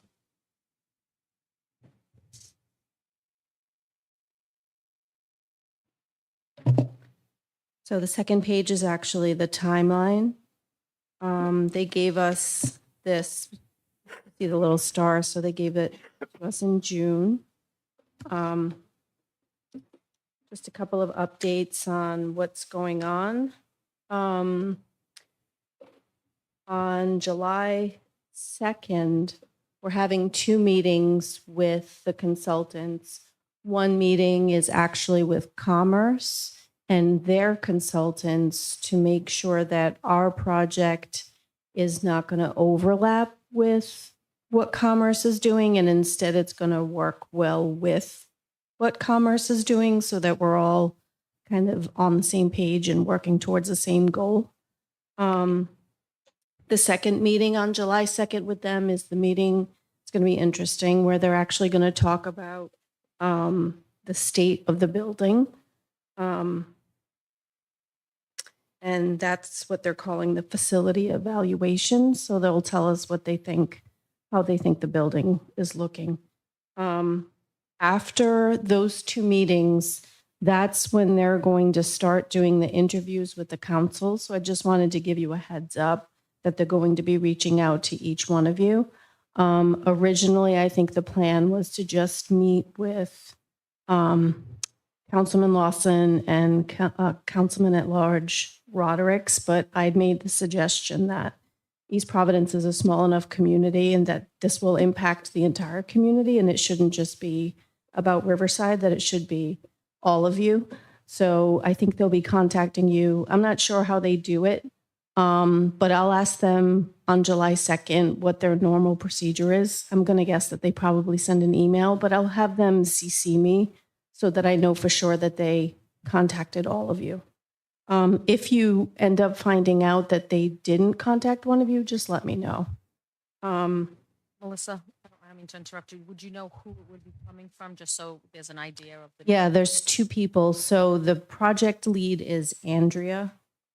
And then the person who's like the second person, so not the lead, is Leanne. I'll actually email you their email. I'll email you their emails so that you know to look for it.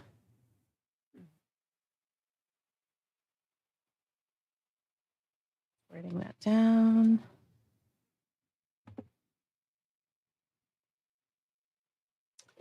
And so as of right now, we're kind of doing biweekly check-ins with them. They're about an hour, just kind of giving us an update on what they've been working on, what we're working on, seeing how things are going, making sure things are on the timeline as they should be.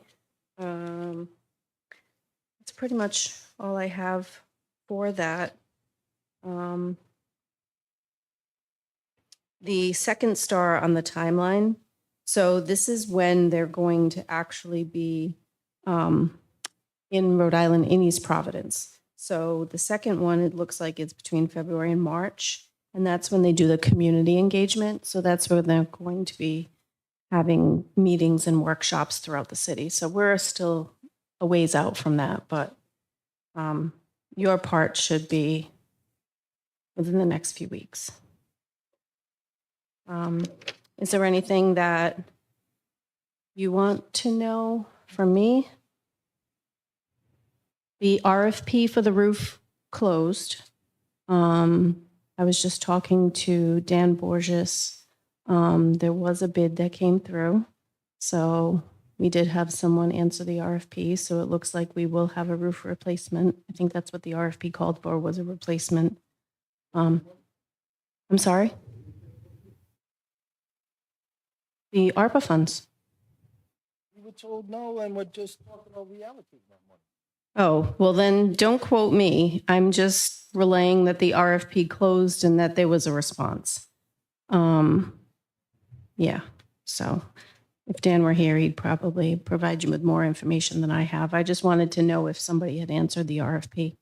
And there was one reply, so if we do move forward with it, then at least we have somebody. Any other questions? Further questions from my fellow council people? No, Thank, thank you for the update. thank you, Melissa. You're welcome. Have a great evening and 4th of July. Thanks, you too. Next item, Madam Clerk, Report of School Committee Liaison, Councilman Lawson. Councilman. So I put it on, worded this way, just to say thank you for our awesome teachers, administrative staff, superintendent, who's phenomenal. I'm so glad that what went down didn't go down. I have no idea why it was even put up. I personally, from reading week, Kids Rock Chorus, watching, things going on in Warrington, Riverside Middle School. We have an amazing school department of dedicated teachers and staff, and I take it very serious to support the public education the city of East Providence provides. I am a product of it. My family, all my family is pretty much a product of it. So I want to say thank you to the administrators, to the teachers, to the staff, to everybody involved, keeping these schools running, educating these kids. It's not an easy task. You sit in these budget meetings and they get hit with so many things beyond a teacher and a student interaction. And yes, they are needed, they are necessary, but the focus for me will always be let teachers teach and students learn, and anything we can do to make sure they're in the best environment, make sure these school buildings are pristine, and we're making great strides. I'm not saying we're not, but that doesn't mean we let up. So I just put it this way in case anybody else wanted to opine on what they felt the school year was like. I know we all get invited to various things. I will say one of the coolest things I saw, high school seniors that went to Waddington, went back to Waddington to take some pictures. I thought that was very, very cool. It's just like a full circle thing. So if anybody else got some comments they want to throw out, that's all I have. I just like to thank the dedicated teachers that we have in this city. They go beyond and above what they do. What you really don't know about teachers in this city and teachers who live in the city that might teach elsewhere is the amount of money that they take out of their pockets to provide things for their class, the dedication. They sometimes get labeled as only working 180 days a year, but that 180 days, especially after COVID, is very important. And the pride and dedication and the love that they take for their students is something that cannot be forgotten. They are the silent heroes in this community. It's better. I also like to again recognize the teachers who live in the city that might teach out of the city for their involvement with the children of tomorrow. Thank you.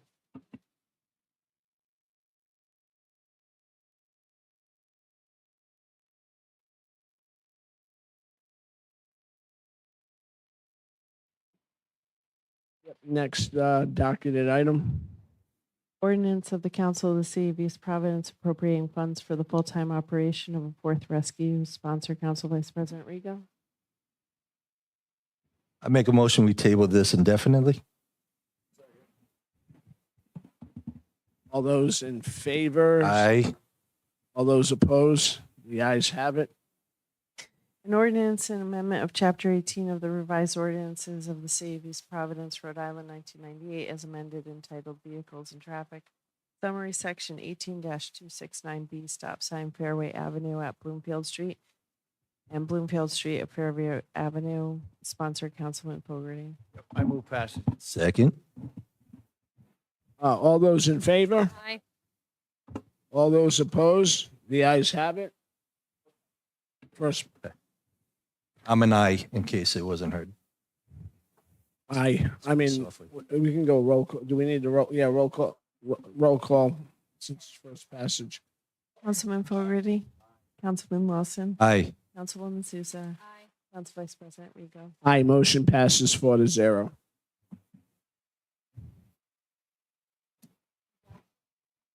I make a motion that we stay and make a motion to adjourn. And can I just say, there's no S at the end of Patricia's name. It's Rezendi.